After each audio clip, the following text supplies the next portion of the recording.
Ang bituin at araw niya, kailan pa may magdidilim. Lupa ng araw ng walhati pagsinta, buhay langit sa piling mo. Ang hinigaya na pag may mga api, ang mamatay ng dahil sa'yo.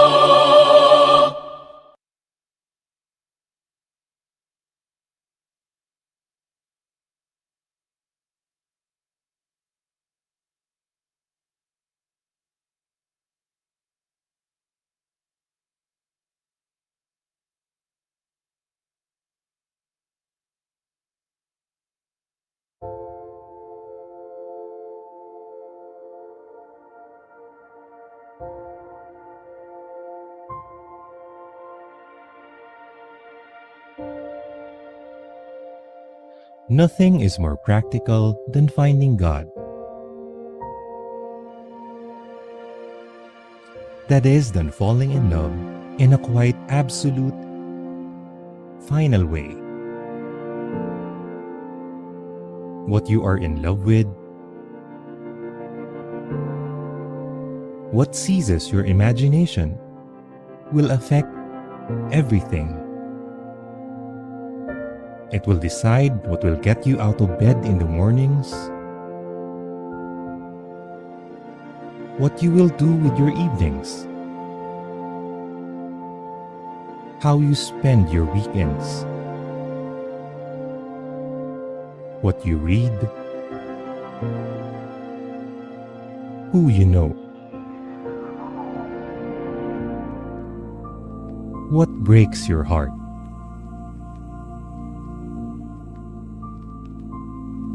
and what amazes you with joy and gratitude.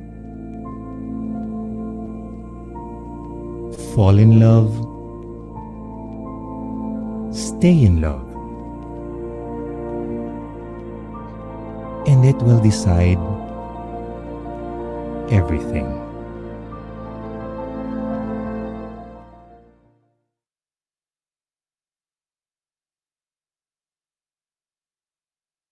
Okay, good afternoon, everyone. Welcome to A Green Future, Harnessing Agroecology, Biodiversity, and Permaculture for a Nature-Positive World. This is the fifth SDG2 webinar for 2024. I am Eman Delocado, the Director of the Ateneo Institute of Sustainability, your moderator for this afternoon. We see some familiar faces, people who have been joining us in the past webinars this year and even in the previous years. But also it's great to see new individuals joining this small interest group, small but growing interest group on SDG2. Before we proceed, here are some logistical reminders to our participants. Please change your Zoom name into the format institution underscore your name. Example that you're seeing on your screen, Ateneo underscore Jose Rizal. Next, please make sure to mute your microphone if not in use. This goes especially to our general audience who are excited to listen to our speakers this afternoon. And of course, feel free to use the chat box if you have questions or concerns. During the open forum, we shall be inviting you also to unmute or to raise your hand and to unmute if you have questions that you wish to direct to any of our speakers. However, as the talks are ongoing, please contain your questions or type them in the chat box so that we can address or so that our speakers can address them later on. Okay, so before we proceed any further, may I ask for a thumbs up from our participants just to show signs of life? Okay, thank you. Great, and thank you once again for joining us this afternoon. This webinar is organized by the SDG2 Zero Hunger Network Project of the Sustainable Development Solutions Network Philippines, the Ateneo de Manila University, Xavier University, and Ateneo de Davao University. This webinar entitled A Green Future, Harnessing Agroecology, Biodiversity, and Permaculture for a Nature-Positive World, aims to empower participants by equipping them with knowledge and tools necessary for the adoption of agroecology and permaculture principles. So it's a nice knowledge building session that we will have this afternoon. But hopefully, after the series of talks, you'll be inspired to apply it to your context. So by emphasizing the importance of seed banking, this webinar will highlight how preserving agricultural biodiversity is key to building resilient and sustainable food systems. Moreover, this webinar focuses on agroecology and permaculture, emphasizing the importance of sustainable agriculture and local food sovereignty. So again, coming from the pandemic and even before that, we have been witnessing shift in our food systems, and the call really is to have a sustainable food systems that is equitable for everyone. And agroecology and permaculture are integrated approaches that we believe that the SDG2 working group believes can contribute in building resilient ecosystems by harnessing practices with natural processes. So in the session this afternoon, we will be hearing different elements like seed banking, soil health, biodiversity, water conservation, community engagement, and we hope that with this we can promote a deeper understanding on how to manage our food systems. Okay, so hopefully that got us a bit excited, a bit more excited, and because we have an interesting lineup of talks this afternoon. We shall have three speakers exploring different facets of the topic, and this will be followed by three reactors who will enrich the discussion. Okay. So again, at any point you have questions or comments, feel free to type them in the chat box. And with not much further ado, we shall begin with our first speaker. Our first speaker is Dr. Julian Gonzalez. Dr. Gonzalez is an expert on agriculture and agroecology and currently is a senior program advisor of International Institute of Rural Reconstruction. He received his PhD from the Cornell University and his master's degree from Michigan State University. He currently serves as senior advisor on climate resilient agriculture, food systems, and related areas of work. He has done external reviews for UNEP, FAO, SDC, IFAD, IDRC, and several other organizations. He serves on the IDRC Science Advisory Committee for the CFS SRF. He is a UNEP Global 500 awardee for his work on environment and agriculture, a very strong proponent of regenerative agriculture since the 90s, and helped develop a program for training in regenerative agriculture in 6 countries. He also developed the IFAD Asia Research Strategy and evaluated SDG program in Laos. He has produced over 25 publications using the RightShop process he developed at the International Institute of Rural Reconstruction. We are very pleased this afternoon to have our first speaker, Dr. Julian Gonzalez. Julian, the floor is yours. Thank you so much. Let me try to share my screen and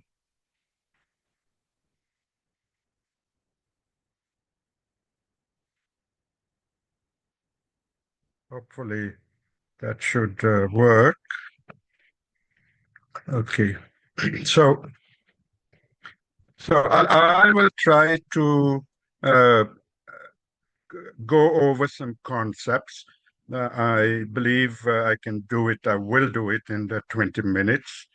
I will attempt to try to uh, uh, demystify the terminologies that are being used in relation to all of these major topics going to be presented by the other speakers as well. I must make a point that all the different approaches going to be featured today emphasize sustainability. And they actually all emphasize people and therefore set these apart from other approaches. But a month and a half ago, we had a conference in Silang and we invited people from different organizations. And I sent a text out to people asking them to tell me what were some of the main terminologies. And I was amazed to find that there's a whole lot of terminologies that were used in the last year alone in the Philippines. So I'm not surprised that people at the ground level, whether it's a LGU or a municipality, they get a bit confused about all these terminologies. I'm certainly not going to try to explain them. So, but you do have a cluster of climate change, a cluster of participation on the left side. Then there are issues of rights-based. Everyone's talking about inclusiveness.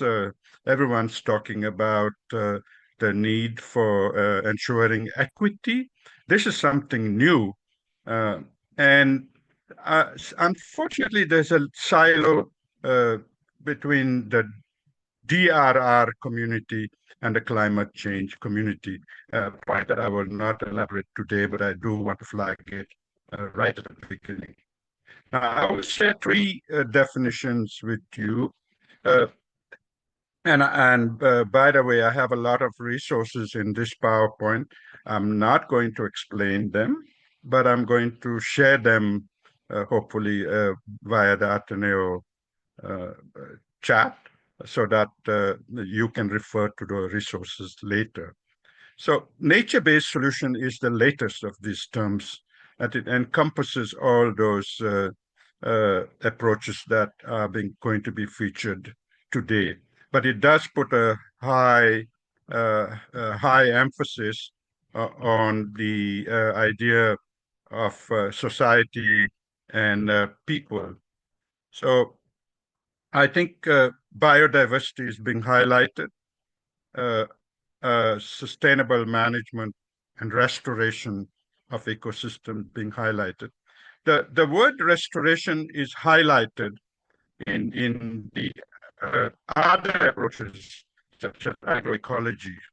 Uh, Agroecology has a uh, little bit of an emphasis on participation, indigenous knowledge, local knowledge, justice and rights, which sets it apart from some of the other approaches being emphasized here. And of course, regenerative agriculture, which is close to my heart. We've been working on that since 1989 here in the Philippines and has been the basis of an assumption that our agriculture systems are degraded, and therefore we're talking about regenerative agriculture, making new again. So this terminology tends to address the issue of degradation. That's a word, regenerative agriculture. We're looking at a revival of interest in this term, regenerative agriculture, which has surfaced like as though it is a new terminology. In fact, Bob Rodale of the Rodale Institute in Pennsylvania was the first one to use this term, regenerative agriculture, at least use them internationally. So you can look here later at this concept of regenerative agriculture. It does include biodiversity, it does include a role for livestock. Uh, our approach to agroforestry always includes small livestock, and they also include issues of minimum tillage, building soil fertility, all of which is something that refer to the revival of soil life, storing of carbon, etc., which I will elaborate. So I will share three case studies of work that IRR and others are doing. So the first one is the biointensive gardening, which is now implemented through the Department of Education for the last 10 years. Different terms are used. Sometimes they don't use the specific term biointensive, but I stay with that term for obvious reasons, and that is it's biological, it's organic, and it's intensive. Like you can see this picture taken on campus in Silang. You're welcome to visit anytime, where you have permanent plots, permanent pathways, and trees all around the garden, which has some beneficial effects, which I will explain in a while. So this biointensive gardening, and you have lots of literature on that you can emphasizes keeping the soil covered all the time, ensuring that soil life is conserved.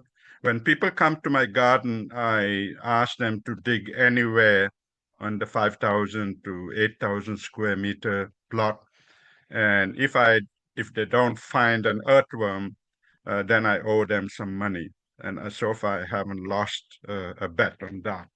So you nurture earthworms with organic matter, better temperatures. And we also emphasize diversity of crops. We have 250 different kinds of crops growing on campus. They are put into diversity kits and distributed nationally to the crop museums and lighthouse schools of the Department of Education. So, so I'll give you just one example. This is lima bean or patane in Filipino. We have about 25 of these collections. I've never seen an insect bore this legume. So we have lots of crops that are resilient genetically. They have evolved over the decades. In my case, I've seen these here for the last 40 years in the Philippines.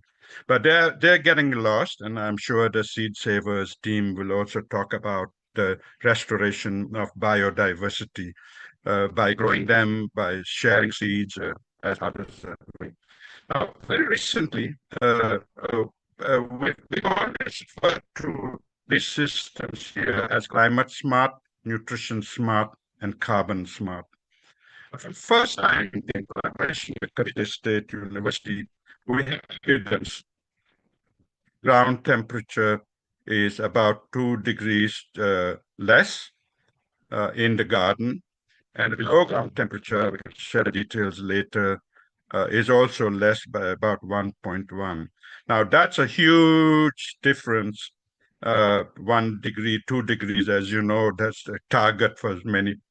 That's the result of the microclimate that has been created. You're welcome to come and see this, and we're happy to share with you that final paper that we did just recently with Cavite State University. So the idea was to establish evidence, not just talk about it, but also provide evidence. So we have a lot of resources that we will share with you here. The blue one has the entire collection of 20 years of work on regenerative agriculture starting from the 1980s. And there is no copyright on any of the publications here.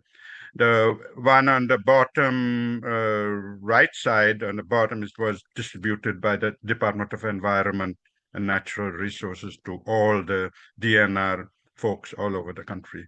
And more recently, we work with DEPED on nutrition in school. This is a major program that's now into its 15th year. Second case I'll present, I'm watching also my time, is the multi-story cropping system, which is an agroecological approach. So this system exists in Kuwait, and unfortunately, some of it is being degraded as a result of conversion. But these systems exist in a large number of areas, and we this picture was taken, I think, a week ago.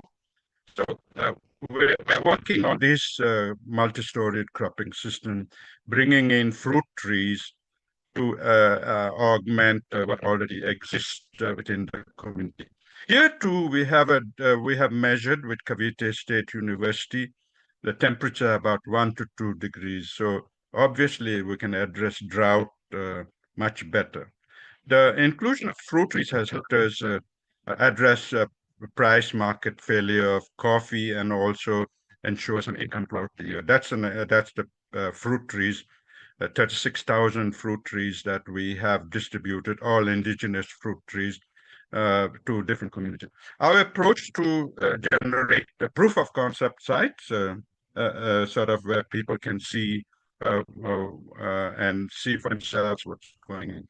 These are very new publications, and you're welcome to use them. The first one talks about anticipatory climate change adaptation, mostly principles.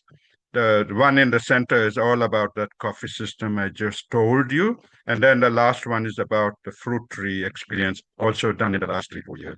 The third one, which is something that I really want to emphasize with all of us here, we talk about nature-based solutions as though it is something new. Been to Ifugao about 3 to 4 times in the last 1 year, and these are some of the best ecosystems you can find. They are in existence, and in general uh, are considered a cultural heritage site. Those forests on top, uh, they have leaf litter, they have water, all of which flows into the rice fields. But we cannot romanticize this system. We've got to try find ways to conserve them. They grow a local variety of rice, a traditional rice variety. Incidentally, for those of you who are not aware, the Philippines might be importing rice, but it does export traditional colored and other rices. We're trying to work with two municipalities in trying to increase the productivity of these systems. And one way to do that is to introduce fish into these traditional systems, because the traditional system is a 6 month long growing period, which allows fish to grow much longer. I invite you to read this book. It was produced with the Department of Science and Technology and Phil Rice, which documents indigenous practices of heirloom rice, highland rice production in the Philippines. And more research to share. All of them are recent. None of them are more than 5 10 years old. The one, the orange on the extreme right has had something like 40,000 downloads. We produced this for the National Anti-Poverty Commission of the Philippines. So you're welcome to some of these working papers that you might also. So I think with that, I think I would like to quickly end my presentation, and I thank you for your attention. Yeah. Thank you so much. Warm round of applause, please, for Dr. Gonsalves. Thank you. It was very insightful, and we have seen different case studies, different examples on how it is applied to different communities together with partners here in the Philippines. Okay, so again, if you have questions for our first speaker, feel free to type them in the chat or to save them, and you can raise your hand later. We will get to them shortly. Now it's time for us to move to our second speaker. Our second speaker is Ms. Joanne V. Coruña. Ms. Joanne is a certified permaculture designer and educator, writer, and visual artist.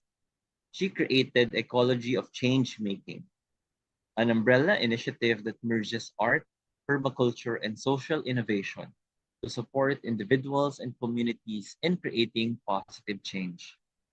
Under Ecology of Change Making, or EOC, Ms. Joanne, together with Ashoka Philippines, co-designed a youth program called Gubataan, which has taught change-making and permaculture to young students from around the country.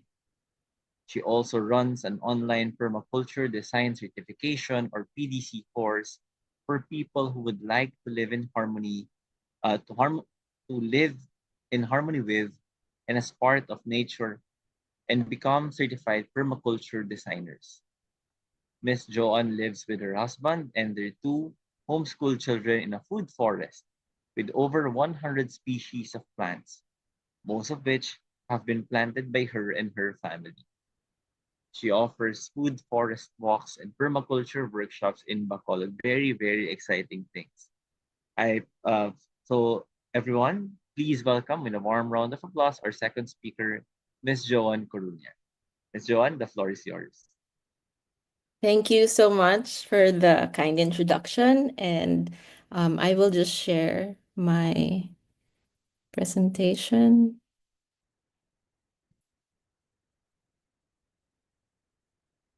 Okay, is it good?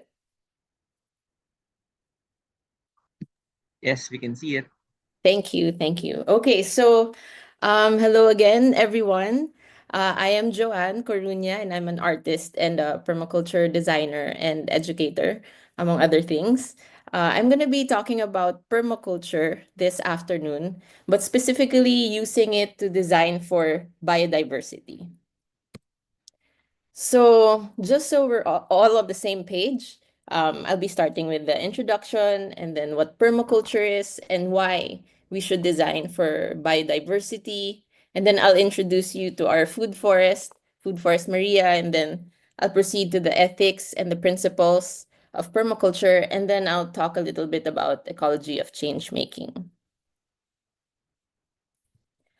So, what is permaculture? So, permaculture is a design framework. It can actually be applied to any aspect of our lives, but most commonly it is applied to land, right? So, this is my permaculture design actually that I used to and that I used and implemented in the food forest that we are living in today, my family and I. So I made this when I took my own PDC or permaculture design certificate course, and it's the skeletal structure. If you see this and then if you visit our food forest, you will recognize the layout. But of course, plants change, nature changes and evolves. But basically, the structure is the same. So permaculture was co-originated by Bill Mollison and David Holmgren. They're both Australians, both ecologists, and they studied indigenous cultures all over the world. So that is a very important thing to know about permaculture, is that it's rooted in indigenous culture and wisdom. So it's really nothing new, but what uh, I like about it is that it bridges our modern way of life and indigenous culture. So while the movement itself is uh, problematic in some areas, I think the ethics and the principles can still guide us in our way back to nature. So this is our food forest. Our food forest is in Bacolod. It's in 1,000 square meters, and it started like this. Actually, this was already. So when we started working on the land, I didn't know about permaculture yet. So it was actually covered in grass. And we took out the grass. We uprooted everything, which is really bad for the soil, right? And the soil microbes. But we know better now. But this is what we started with. We had a few pioneer trees like the binunga and the alim. And then we had some wild bananas. And then now it's like this there. So as we can see, it's very diverse, biodiverse. We have many birds, reptiles, amphibians visiting us. We have over 150 species of plants, and it's through permaculture that we were able to work with nature to transform such a barren piece of land into something very rich and biodiverse. So let's start with permaculture ethics. So what struck me really when I learned about permaculture is that it has these ethics, right? Because there are many design frameworks in the world, but for me personally, it was really permaculture that started with ethics. So everything that you do in permaculture, it revolves around these three. So earth care, people care, and fair share. They're fairly self-explanatory. So maybe we'll just move on to the principles in the interest of time. And there are 12 principles. So all of the 12 principles are more practical and more actionable, and they revolve around the ethics. I wish I could talk about all 12, but I will only go into 5 of them. But you can go to permacultureprinciples.com. This is run by the team of one of the co-originators of permaculture, and you can learn more about them there. So the first principle I will be talking about is observe and interact. And this is my favorite principle. So before we even design or plan anything for a piece of land, we have to observe what's already happening there. We have to observe the plants existing there, the wildlife, and it's actually recommended to do that for an entire year so you can see your land change throughout the seasons. So this is an example of what I observe. So I still observe and interact every day, right? This principle doesn't stop once you've made your design because you change with nature. Things in relation to that.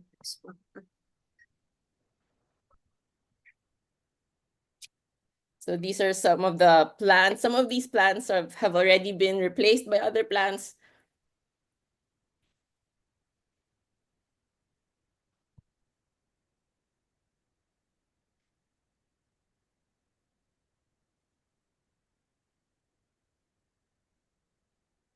And there's the second part of the principle, which is interact, right? So after observing, you can plan and then implement your design, and then you observe again. So it's a continuous cycle. So these are some of the wild plants that I observed in our food forest. This plant, this is a vine. Some of you or most of you might be familiar with it since it's everywhere, especially if it's land that's not managed and wild plants are allowed to grow there. So this vine actually, it topples over very young trees. So in the beginning, I was very concerned with it, right? But I applied the permaculture principle of observe and interact. And I noticed the bugs on it. If you look more closely, there are bugs on the vine. And I remember noticing those bugs also on another tree, which is a nitrogen fixing tree. So nitrogen is abundant in our atmosphere, right? But it's in a form that plants can't use. So we need nitrogen fixing plants to convert that nitrogen to a form that plants use. So this plant, this wild vine, actually performs that role in the ecosystem. This is another wild plant. It's called little ironweed, and native bees, or native stingless bees, love this plant. And this is creeping cucumber or pipinong gubat. It's actually edible and it tastes like cucumber and a bit sweeter. So these plants I only learned about by applying the principle of observing and interacting. The next permaculture principle is obtain a yield. So this is the third one. And of course, if you have a design or a plan, you are doing that to reach a goal, right? So these are the yields that we want from our site. So the most obvious yield would be the harvest. So these are some of the harvests that we've had over the years. So this is Rosella, passion fruit, papaya, and mustasa, basil, soybean, and siling labuyo. But yields can also mean different things. So there's also the mental, spiritual, and emotional yields that we can get from communing with nature. So this is actually, I took this during the early years of the food forest, and we didn't have a home here yet. So I would set up a tent and I would rest there when it's too hot to work outside. And then, of course, biodiversity is a very important yield from having a food forest. So one of our favorite things to do in our food forest is to bird watch. And so far, we've counted about 26 birds that have visited us. So the next permaculture principle is produce no waste. So composting is big on this principle, and I've tried many kinds of composting, from having a worm bin, from like using a bucket with holes. And the one method that I've stuck with is the compost pit. So basically you dig up a hole about 4 feet by 4 feet, and then maybe 3 to 4 feet deep. And then you mound the soil that you shovel out of the hole beside it. And you put your veggie scraps there, your fruit peels, any organic waste. And then you can use you can use other waste, or like dried leaves, twigs from other parts of your food forest to cover it up, and also the soil that you dug out, to prevent smells and to prevent rodents from finding it.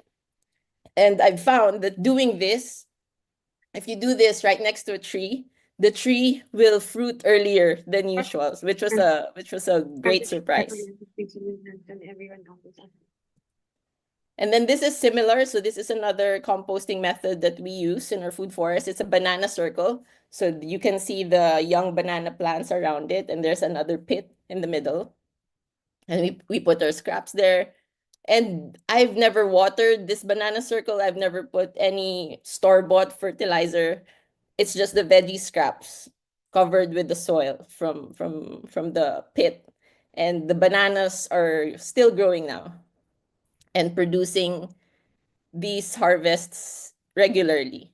So, we can't really this is blue Java banana, and we can freeze them for banana ice cream. Just you can dry them for flour.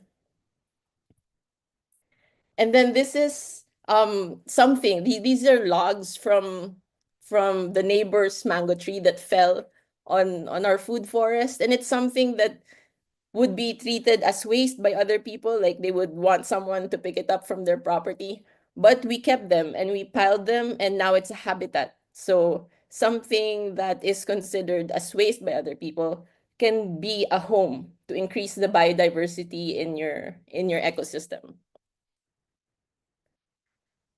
And then the next principle is integrate rather than segregate. So instead of planting the same kind of plant, you you you or a monoculture, you have a polyculture, right? And the best example of that is growing a food forest.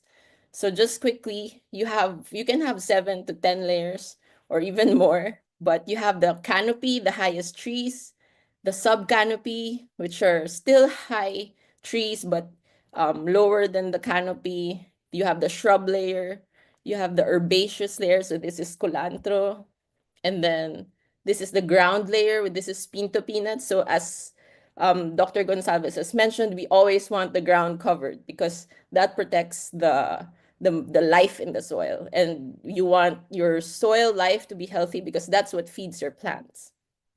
And then you also have so sweet potato can be 2 layers, right? The leaves can be the ground cover layer, and then you have the tubers in the root crop layer.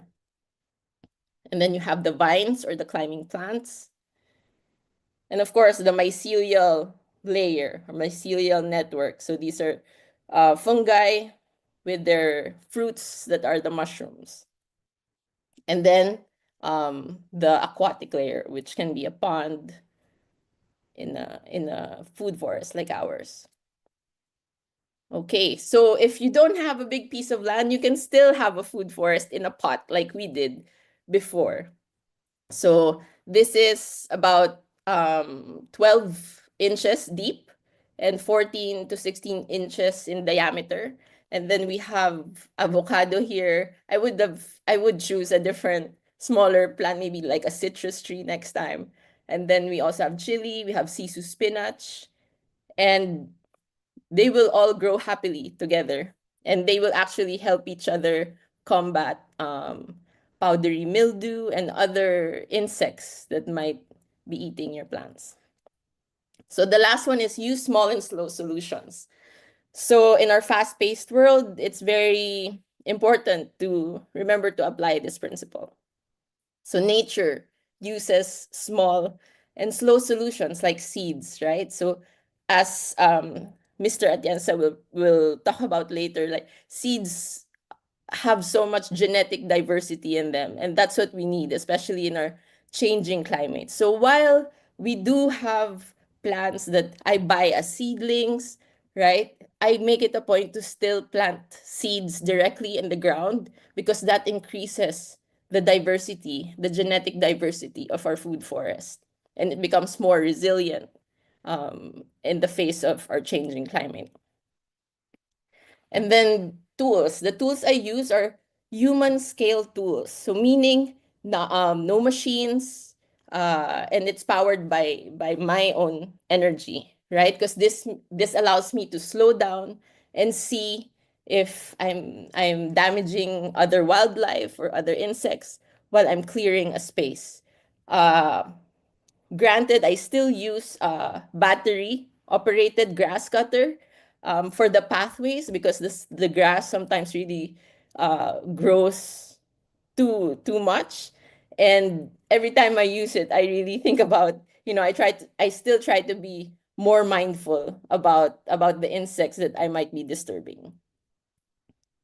So here is another example of how we can live small and slow, right? So these caterpillars, at one point during this year, we had so much of them all over our food forest. So it was just inside the house that we didn't have them. We would still find one or two every now and then, but once you go out of the house, they were everywhere. And of course, you would be concerned na if it touches you, you might get itchy or you might have an allergic reaction. And some people might squish them or kill them as to solve that problem quickly, right? Some people might even spray things. But we as a family, we tried to practice permaculture. It's not always easy, but we reminded ourselves these are living beings. Um, they have intrinsic value. They might not seem useful to us, but they are part of our ecosystem. So we were mindful of them. We didn't kill them. We would push them gently to the side if we need to pass. And eventually, we saw these moths, right? So the caterpillars don't stay caterpillars forever. They transformed into these moths. And then, shortly thereafter, we saw this bird in our food forest, which was really exciting. It's a Philippine nightjar. And what's the main diet of the Philippine nightjar? It's moths. So everything is really connected, and we can take care of those connections by practicing permaculture principles. So lastly, I want to mention ecology of change making, which combines permaculture, art, and social innovation or change making, right? I was a part of Ashoka before in my younger years. So I've carried that with me. I love social entrepreneurs and the work that they do. So when I started practicing permaculture, I immediately saw the connection, right? Because permaculture is all about systems and the interconnected web of life, and social innovation is also about changing systems. So as we've mentioned earlier, I've co-designed Gubataan for schools and organizations. Actually, the Mine Museum in BGC has implemented this. And then I also run the online PDC. It's self-paced and all online. There are requirements to pass so you can get certified. And then I also hold food forest walks and workshops here in our food forest. And then lastly, this is the most recent program that I started, Canopy Cohorts. So it's a permaculture program specifically for change makers, because I really do believe that the ethics and principles of permaculture can be helpful for those who work to change our country for the better, right? Who solve wicked problems around our country. So that's my latest program. So that's it. Thank you so much. You can read more about the work at amidstthegreen.org or foodforestfieldnotes.substack.com. That's the newsletter. Thank you. Thank you so much, Miss Carunya. A warm round of applause, please. Okay, so we learned a lot from the talk, and especially the principles of permaculture, which are very interesting to hear. And actually, more than the principles, to see how these principles are being applied in actual scenario, which inspires us to emulate it in our respective context. So thank you so much. Again, if you have questions, please feel free to type them in the chat. Otherwise, please keep them, and then you may raise your hand during the open forum. Okay. Now we shall proceed with our third speaker. Our third speaker is Mr. Haley Atienza. With over 30 years in social development work, Atienza has empowered communities through social accountability and participatory governance. Mr. Atienza has led multi-sectoral coalitions and advocacy campaigns promoting human rights, environmental conservation, sustainable agriculture, and alternative food systems. His work spans urban, rural, and coastal communities, where he has provided expertise as a consultant, facilitator, and trainer for capacity building, strategic planning, and organizational development. As the current Philippine Executive Director of Global Seed Savers, he champions seed sovereignty, advocating for farmer seeds self-sufficiency, security, and justice. Friends, let us welcome with a warm round of applause Mr. Haley Atienza. Mr. Atienza, the floor is yours. Yes, daghang salamat, maayong hapon. Good afternoon, everyone. Um, I have a very strong connection with our first and second speaker, so I'm glad that I'm the last speaker to present my slides because my topic has a very strong connection with the first and second speaker. So I will deal more on the community seed banking, but anchoring it to our seed sovereignty framework. We cannot talk about community seed banking if we do not embrace the principles and approaches of agroecology, regenerative agriculture, and permaculture. So next slide, please. So why seed banking? Let's do a reality check in how we are in terms of our food production in the Philippines. Over the past many years, like in 1903, all the commercial vegetable varieties that we had are all almost gone. With only almost 96% of them are now extinct. And our biodiversity loss led us to more sickness and diseases, reason why people are getting more sicker than before. And a lot of our crops and food have been lost, 90% of them, because of the practices that most farmers are doing right now. And in fact, our food diet over the past 40 years are also gone due to the influx of synthetic seeds, industrial farming, global warming, including the natural disasters and human-induced disasters. Next, please. So, as we all know, Philippines is one among the advocates of, unfortunately, genetically modified organisms. In fact, we are the 13th largest producer in the world and number one GMO corn producer in Southeast Asia. But we're glad that we were able to counter and stop the GMO implementation in the Philippines. However, we should not be complacent because they're still working on it to prove that GMO does not affect the health of our people. Next slide, please.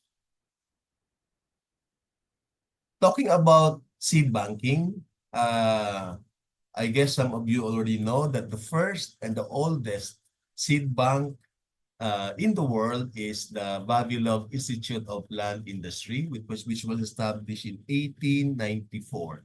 And you would notice Russia has accumulated a lot of food. they are food secure, and they're also rich in oil. So that speak of something of a country where food security and a good supply of oil is rich. And in fact, the other part of seed banking, next slide please, is found in Norway, which is called the Svalbard Global Seed Vault, that houses more than 1 million seed samples coming from different seed sources in the world. The reason why they put here is because as we have read that this type of elevated place it cannot be penetrated by nuclear war, and because of the high temperature, all the seeds that are stuck in there are protected and secured. Next slide, please.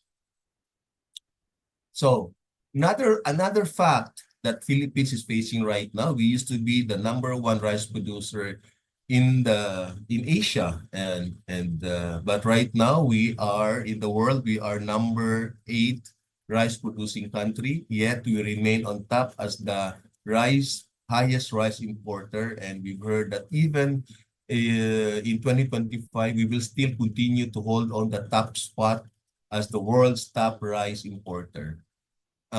Next slide. And in terms of fruit production, we are #11 in terms of exporter. So you see how, as a tropical country, we have a lot of food. We have a lot to offer, especially banana and pineapple. But the other side of things is that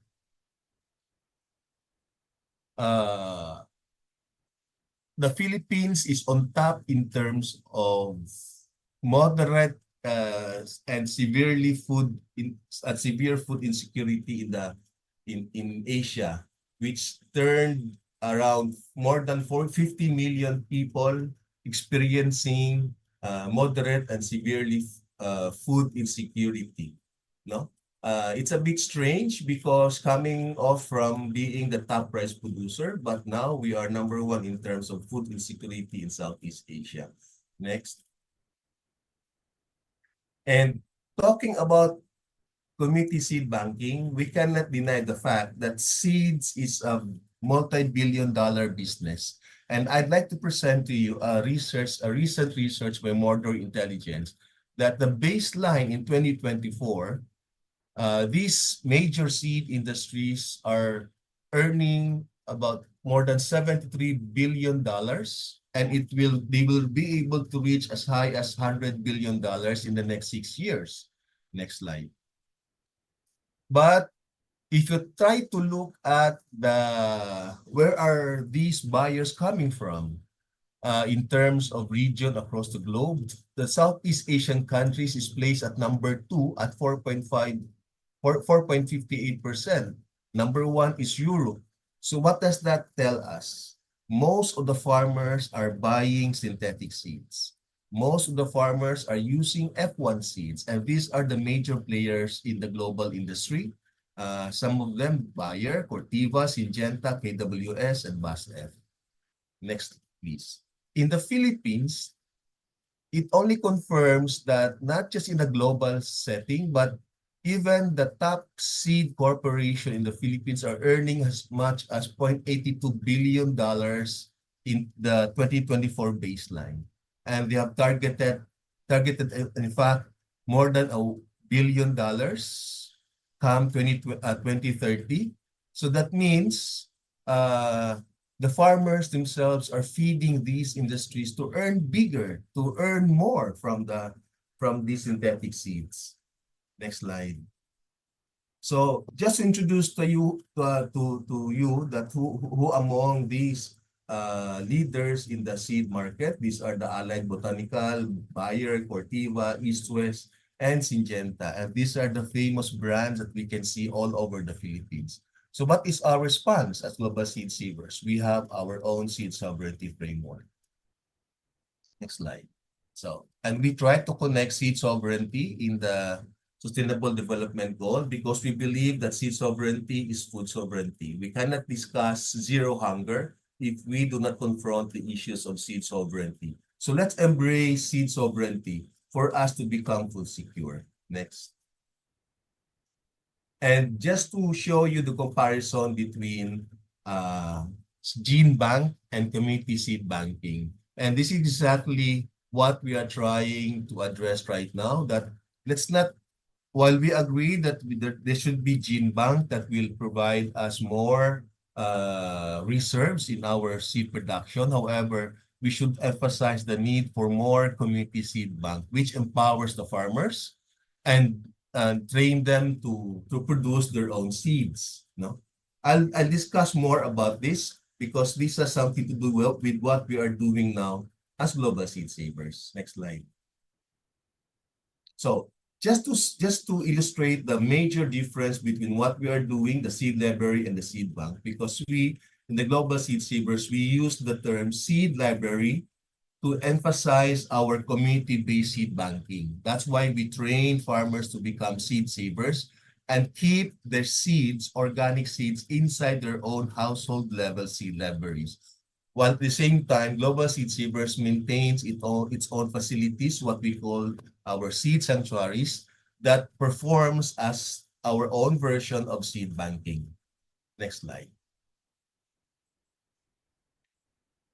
And to define further, the seed library of our farming communities, they do collect, they store, they propagate, and distribute seeds for cropping.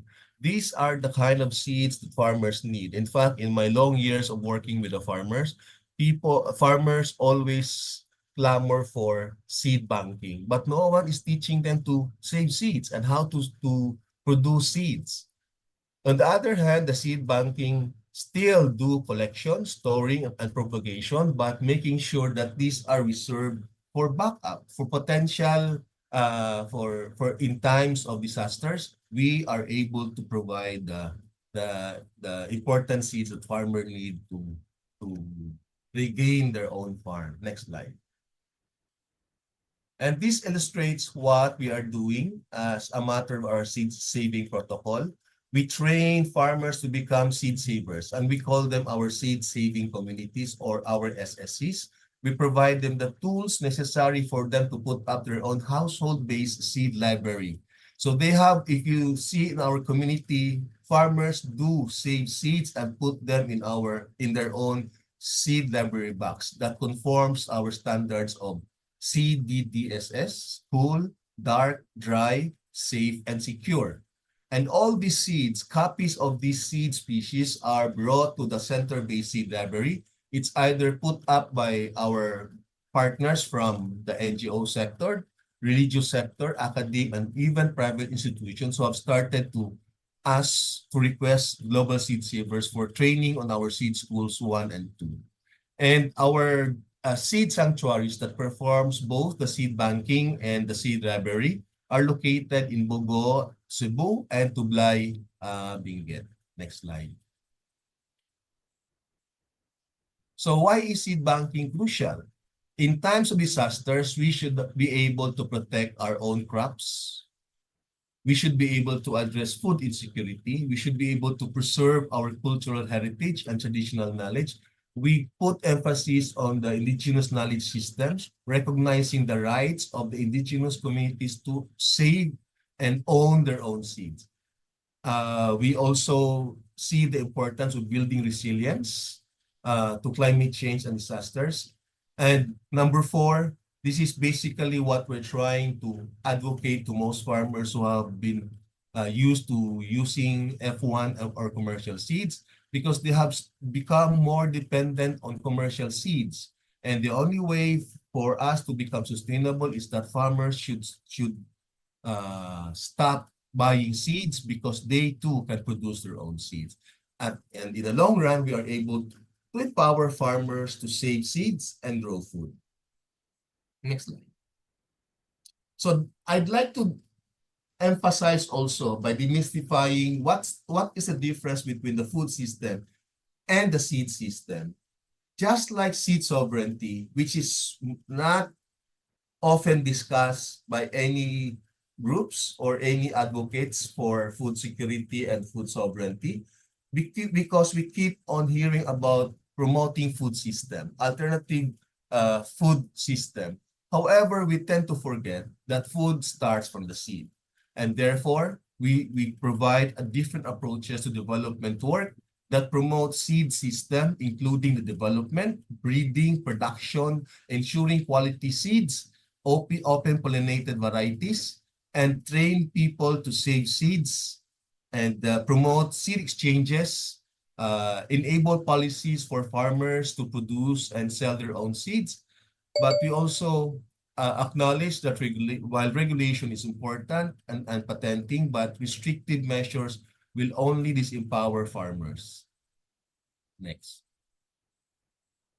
So we have our own definition of seed sovereignty. The key word here is the inherent right of farmers, gardeners, and communities. I'd like to emphasize that we do not only deal with farmers, but we also include gardeners, the small backyard gardens that started in the schools and in small communities, and the communities emphasizing the role of restaurant chefs, even housewives who have the capacity to save their own seeds while doing their chores in the kitchen. And the main activity that defines seed sovereignty is our capacity to save, exchange, and use seeds in the context of promoting our own freedom to select, adapt, and share seeds more freely without minding the restrictive regulations and patents. And more importantly, it promotes the cultural heritage of our indigenous communities. So these are the three pillars of our seed sovereignty. One is seed self-sufficiency. Farmers should be able to save, produce, and share their own seeds. Number two, seed security. This talks about issues of accessibility and making seeds available to the farmers for cropping. And lastly, we should be able to protect the rights of farmers, and that is what we are advocating for seed justice, and including the indigenous communities. Our own definition of seed saving being the key to seed sovereignty is that it's basically saving the practice of collecting, storing, and preserving seeds from plants for future planting or cultivation. Next. So the reason why I emphasize the speakers 1 and 2 is that the regenerative agriculture, agroecology, and permaculture encompasses the reason why we use nature-based seed saving, production, and library.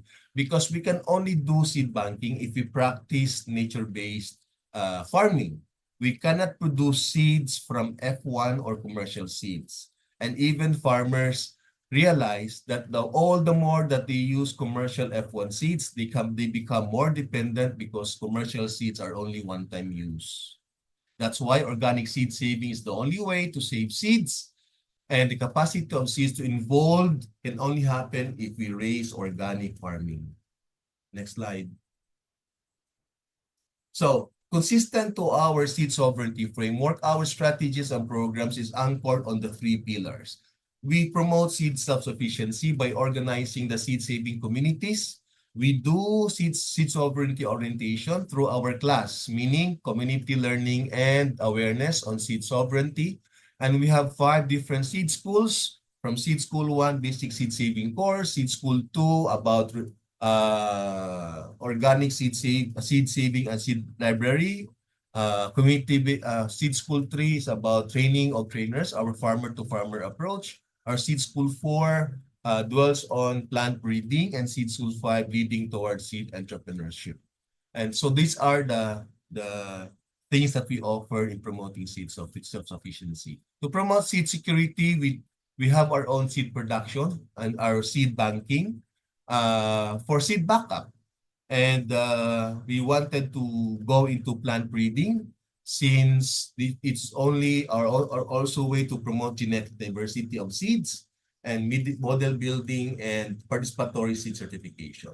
And lastly, the seed justice is because we offer campaigns to promote seed heritage, and we also collaborate with different organizations, both local, regional, and international.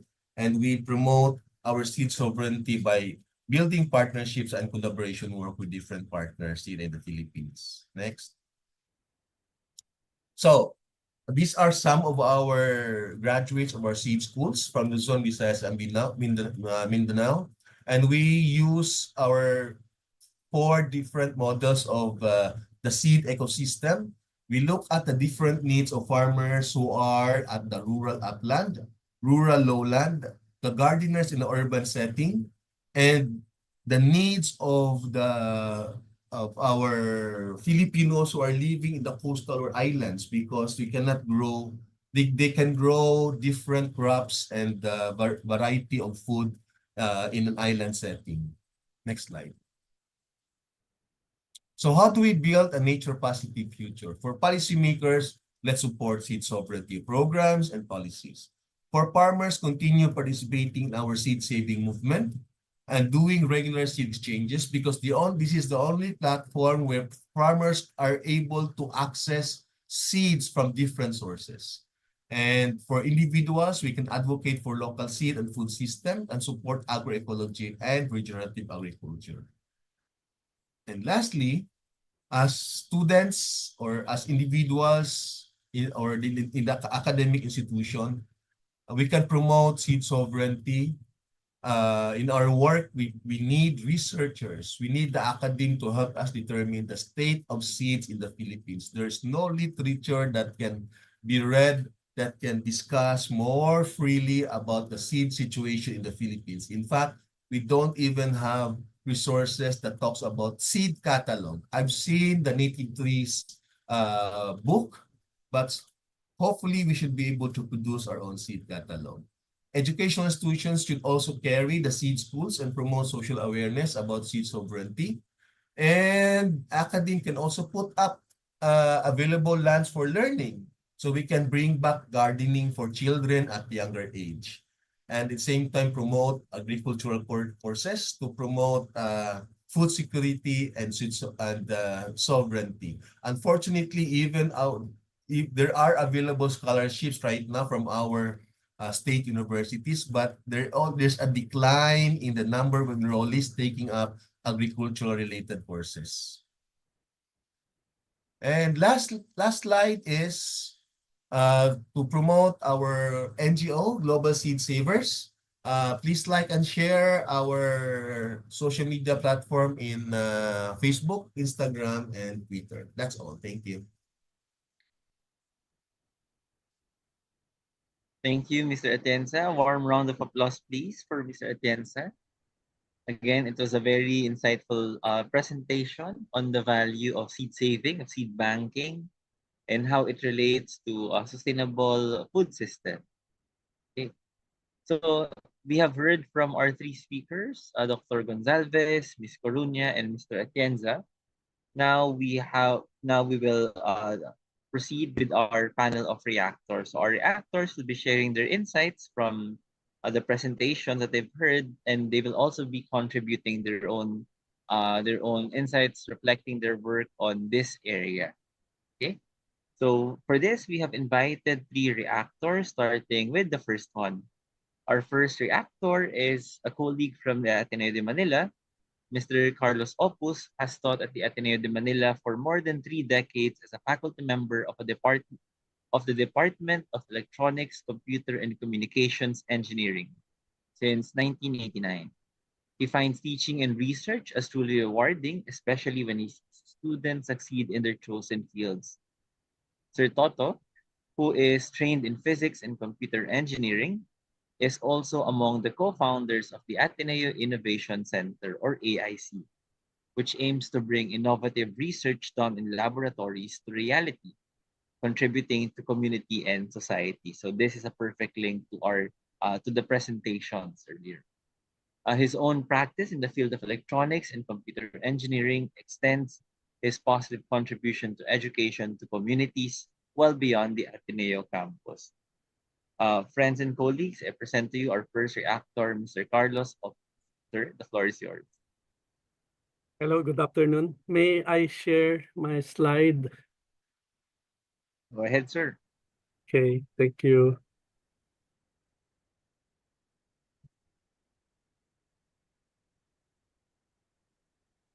So in AIC, Ateneo Innovation Center, we believe in innovation into reality. So I'm really happy to be here. And I would like to first react on Dr. Gonsalves and Miss Joanne's talks by emphasizing why agroecology and permaculture are really needed, especially in the context of sustainable management, biodiversity, regenerative agri, and unsustainable nature of conventional agri.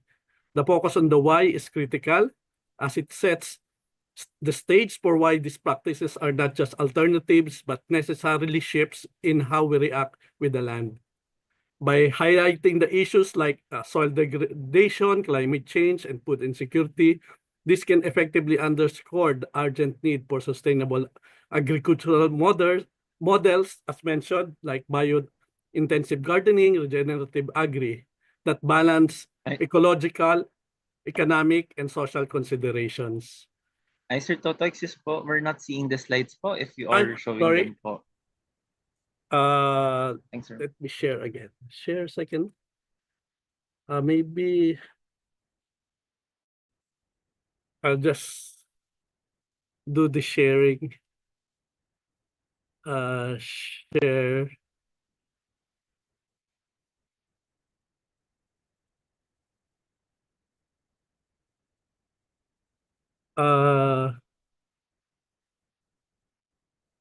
Can you see it now? Yes, sir, we can see it now po. Salamat po. Can you see the slides now? Yes, sir.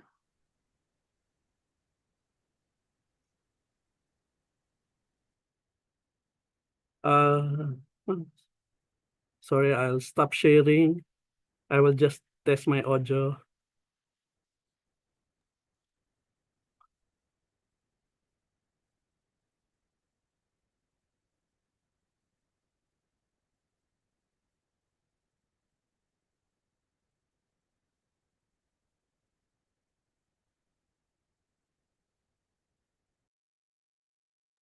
Sorry.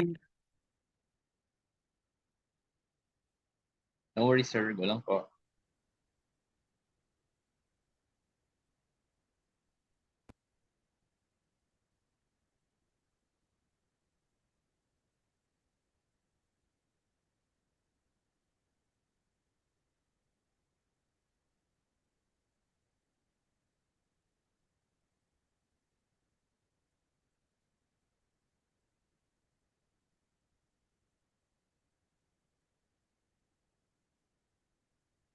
Sorry, I'll just try again.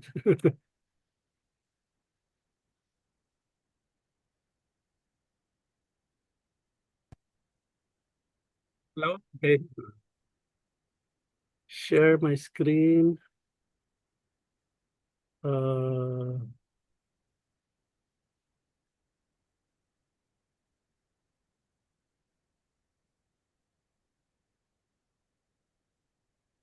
Can you see my slide now? Yes, sir, we can see it po. Okay, thank you. Thanks, sir.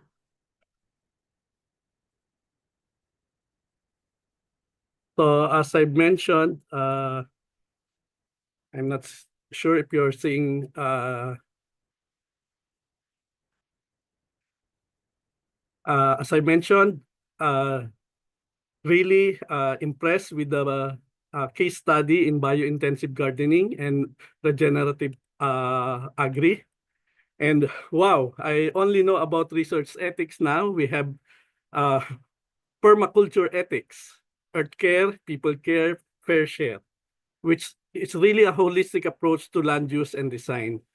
It integrates ecological principles with sustainable agricultural practices, considering the whole system, soil, water, plants, animals, and humans.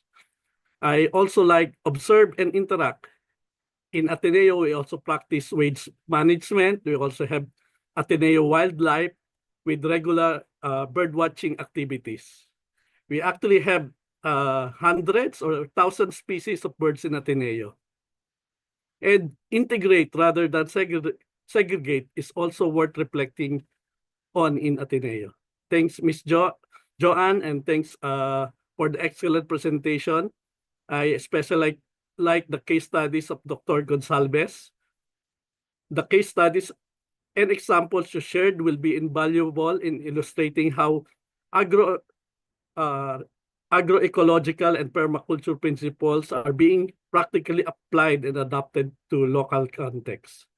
Your specific examples could make the case for the scalability and adaptability of these practices across diverse regions. At this point, I would like to share some of the efforts we have done in Ateneo. So we actually tried black rice planting using hydroponics technology, and we have we have tried green roofing by doing hydroponics in the roofs. We also have here in the roof of CTC in the third floor. I don't know if you can see the deck, outdoor deck. This is now being used as a greenhouse where hydroponics, all plant studies are being done. Bioremediation of we tried different plants to do microplastic bioremediation in soils. We have tried different organic fertilizers also, all done in this lab.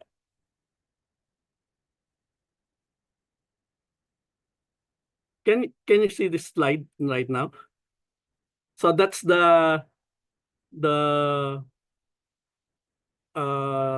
greenhouse on the third floor of PLDT CTC building with the plants. We actually sell this to Ateneo at around 20 pesos per head. So we harvest every 28 days. We have tried different plants, lettuce, tomato, okra, eggplants, even chili, yung mga siling pula. And these are our students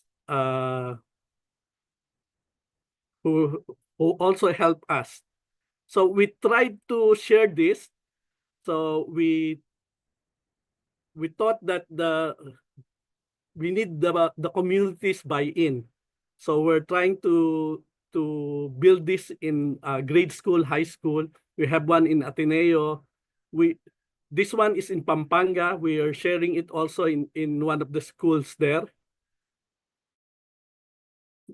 What we're trying to do is using hydroponics can be a source of income all throughout the year. So we're trying to show them that right now through example.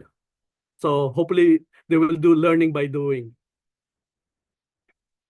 And it actually survived the 4 storms in the last couple of weeks. So we also try to augment it with using LED lights. It's all solar powered. We also introduced to them the clean water system. It's like a water station, also solar powered. Some of other activities, we use drone for crop insurance, checking the land use, checking the growth of plants. Can also be a support decision support system by doing the mappings. For example, although on the top right is the Lake Palakpakin, so we tried to check on the fish pens. And of course, being an engineering, we also do IoT, Internet of Things. We put sensors. So for example, the hydroponics we have in Pampanga, we measure everything, the NPK, the temperature, humidity, pH of the system. And we can see them via our dashboards. Now, to go back, really wow, 96% of vegetable in 1903 are now extinct. 90% of crop diversity has disappeared in the last 100 years. Reminds me of the last season of the Blacklist. Sana may nanonood ng Blacklist.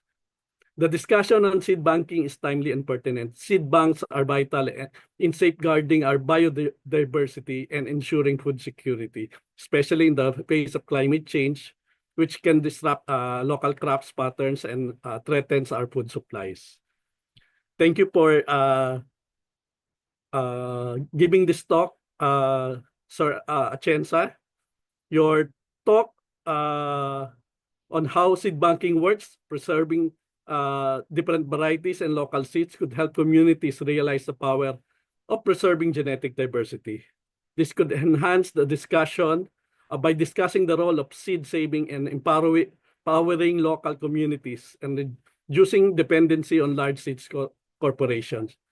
And great insight. I like this one. Seed sovereignty is food sovereignty. Ateneo should include seed banking in its research topics. Again, thank you. Thank you, Sir Toto, for your presentation, for your reaction, which enriched our discussion. A warm round of applause, please. Okay, now we shall proceed with our second reactor. Our second reactor, Dr. Guadalupe Calalang, is a professor in the Agricultural and Biosystems and Engineering Department of Xavier University College of Agriculture. She earned her doctoral degree, Doctor of Agronomic Sciences in Biological Engineering from as well as her Master of Environmental Management and Master of Science in Environmental Risk Assessment for Tropical Ecosystems. So clearly, she has a strong background in the field of agriculture and biosystems engineering. She was a former dean of the Xavier University College of Agriculture and is a member of Environmental Impact Assessment Reviewers for Mindanao. Nice to see you again, Dr. Guada. The floor is yours. Good afternoon. Can you hear me? Yes, ma'am. We can hear you. Thank you. So, good afternoon to all. And I thank SDSN Philippines for inviting me here to this forum as a reactor. Unfortunately, I did not prepare any slides, but I have to share to you my insights or my inputs for all. So thank you to the esteemed speakers for sharing to us their knowledge and insights of the different topics that will enhance the nature positive world. The 2015 to 2028 Philippine Biodiversity Strategy and Action Plan has identified 5 main pressures on biodiversity in the country.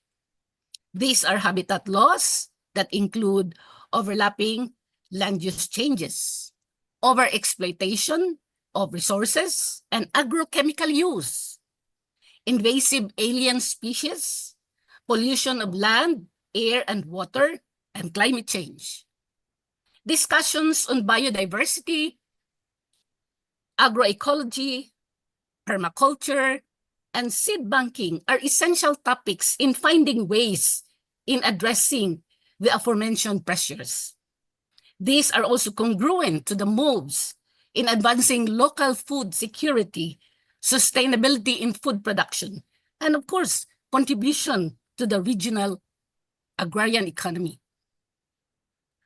Monoculture crop production has occupied the primary lands in the country. In fact, this type of crop production are huge contributors to the Philippine economy.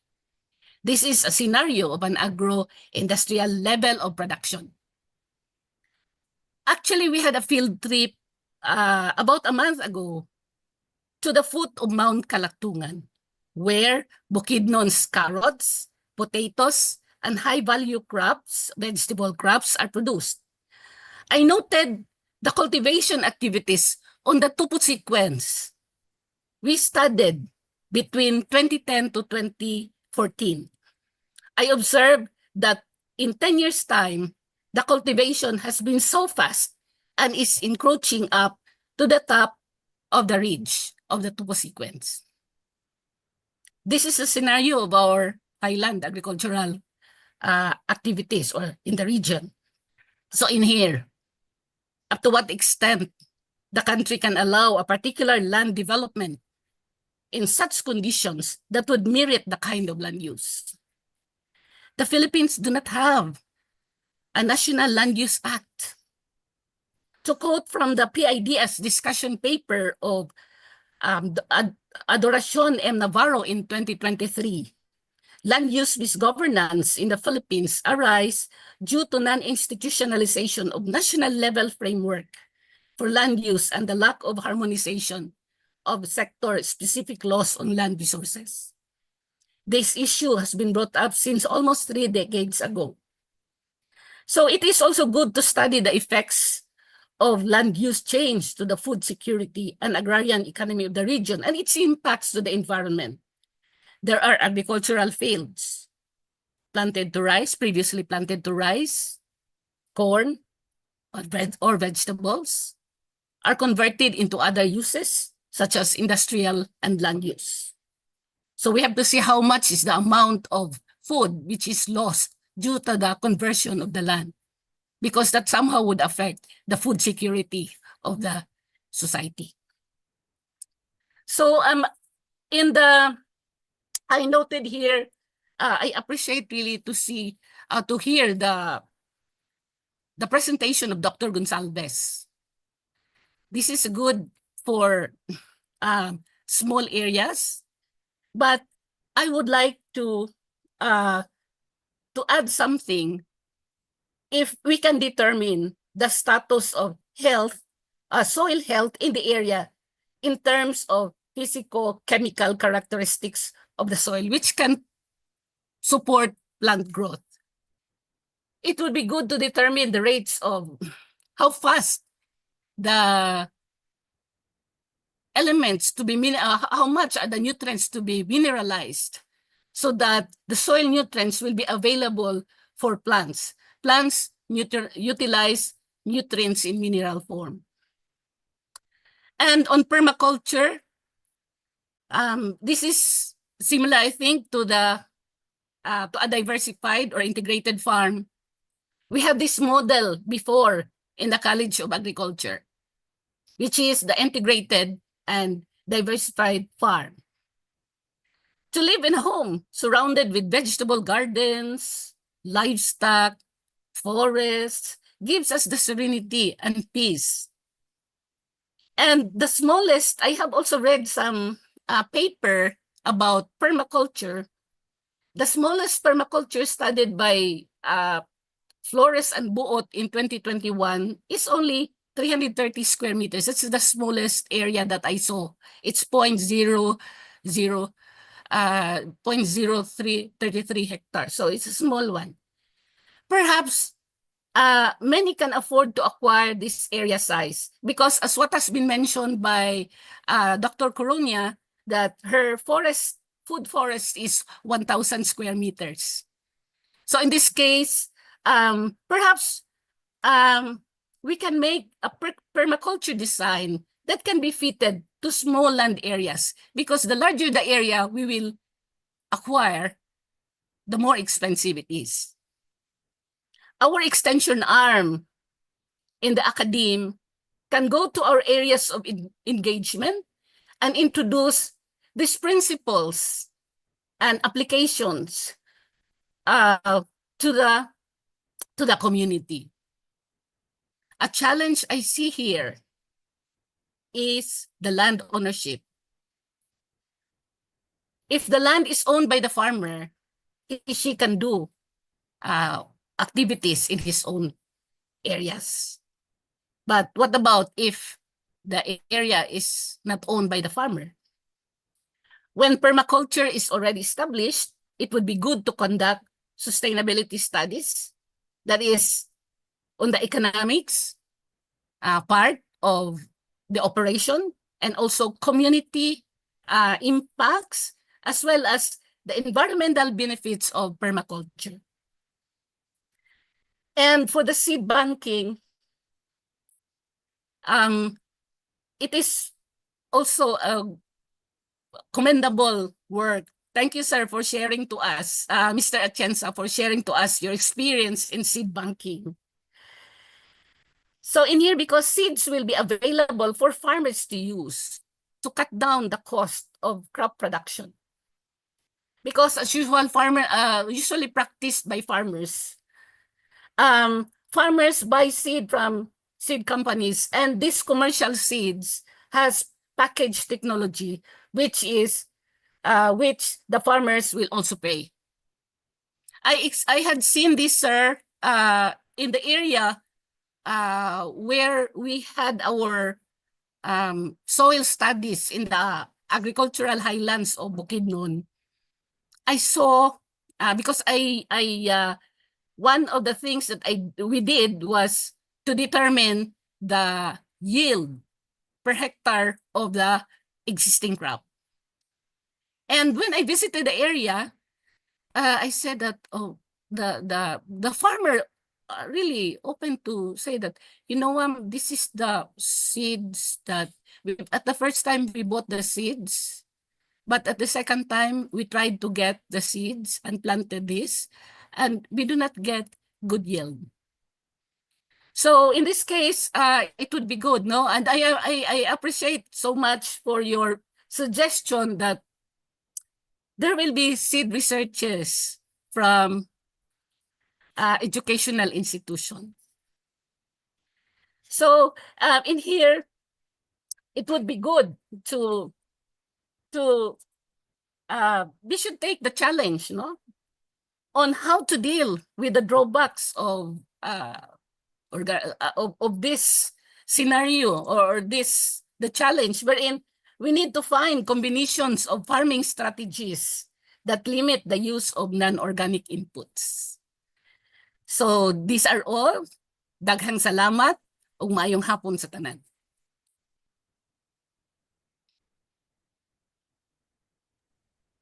Thank you so much, Doc Wada. A warm round of virtual applause, please.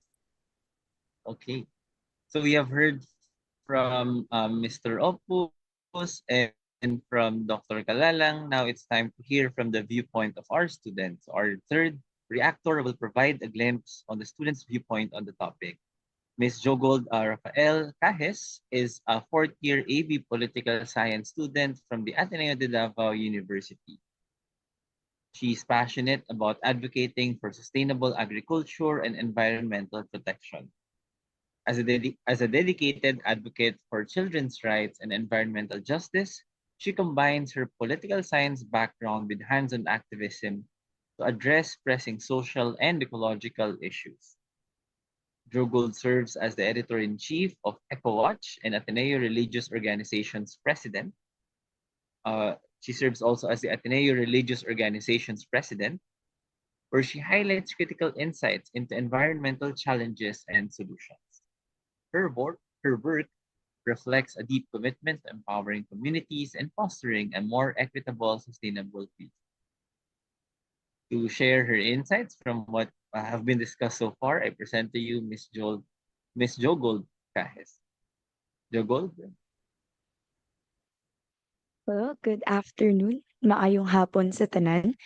I would like to begin by really stating that my position here is not just as a student, but as a student leader and an environmental advocate, because I believe that regardless of my youth, I have insights that will be valuable to our friends in the academe. So I would like to begin by affirming Mr. Halachenza's statements on our lost food diversity. And I would like to highlight that environmental issues are social issues because social issues inevitably become environmental issues, and that these things are inevitably interconnected. Just as much as our ecology is a connection of multiple things, multiple people, multiple environments, so is our political sphere. Um, the social issues that attack us in our communities become environmental issues that then become more social issues. So, in order to really fix one, we need to go back to our roots and fix that first. In doing so, what we do as environmental advocates here in the Ecoteneo student unit, aptly called because it's literally the ecology and Ateneo, so it's Ecoteneo. The challenge here is really how to replicate these practices for the general public. Make sure that these mechanisms are accessible because sometimes there is a disconnect from the academe to the general public or the general populace. And what we do as student leaders and as youth advocates are to become bridges of this disconnect, to make sure that what we learn in the academe is translated and replicated well into um, different sectors of society. So when Miss Coruña talked about permaculture, it really brought me back to what we do in our advocacy work. We often go to indigenous communities, and when we do go to these communities, it's common to think that um, when we go to areas outside of the urban borders, that we are there to provide aid, to allow them to learn from us. Very reminiscent of the white man's burden, but it's only through multiple community engagements and many, many labor trials that we have enabled to encourage other students and other young advocates to recognize that as much as there is to teach our brothers and sisters in the indigenous communities, there is also so much that we can learn from them. And the principles shared by Ms. Coruña actually remain in practice in indigenous communities today. I would also like to highlight, sorry, um, actually, when Miss Corinne talked about permaculture, there is a myth that not only exists in the youth sector, but has existed far longer than I have been alive. And it's that um, when you put many organisms or like many plants together in a small space, that they'll compete for that land. And it's only through understanding the science behind permaculture, and which is why we need to advocate for more intensified education, is that I have recently learned that that really isn't the case, no, that these plants can coexist together. And it's that coexistence that allows for greater biodiversity to happen. And this myth is something that we should be rectifying, especially when we talk about these topics in the context of the general populace. It's amazing what we have done as a collective movement. However, going back to Mr. Halachenza, he has emphasized that in order for us to promote and to preserve our nature based seeds, is that we need to cultivate a culture of seed sovereignty, and when we need to make sure that our farmers or our individual homeowners, they know how to practice these things. So a lot of our challenge really hinges on the need to teach, the need to educate, the need to share these practices. Often in these spaces, we become very elitist. And sometimes it's not something that we set out to do, it's just something that happens naturally. We tend to have this tendency of keeping things in the academe.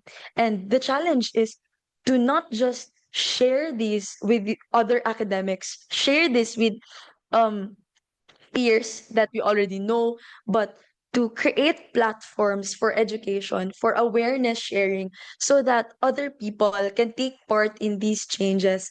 Because as much as we try to push for these policies, it's not going to be very effective if the public doesn't understand the need for these policies, if the public doesn't really care about these policies, and if they don't have the urge to replicate these policies in their own personal lives. So the culture is beginning within the person, and how we do that is really to cultivate the whys before we cultivate the how. So now that we have the knowledge, now that we have the technology of making sure that we can harness agroecology and, for a greater biodiversity, the next thing that we need to learn is how we can share this to the world. But we begin in sharing this to our communities as student leaders and as environmental advocates. Our capacity to bridge the academe and the community is a very, very vital part of this process. And we need to create more spaces for these conversations to happen. And in order to do that, we need to continue to support our youth, continue to support the studentry that enables us to go out into these communities. So in supporting our youth, we are supporting the possibility of a better and nature positive world. Thank you.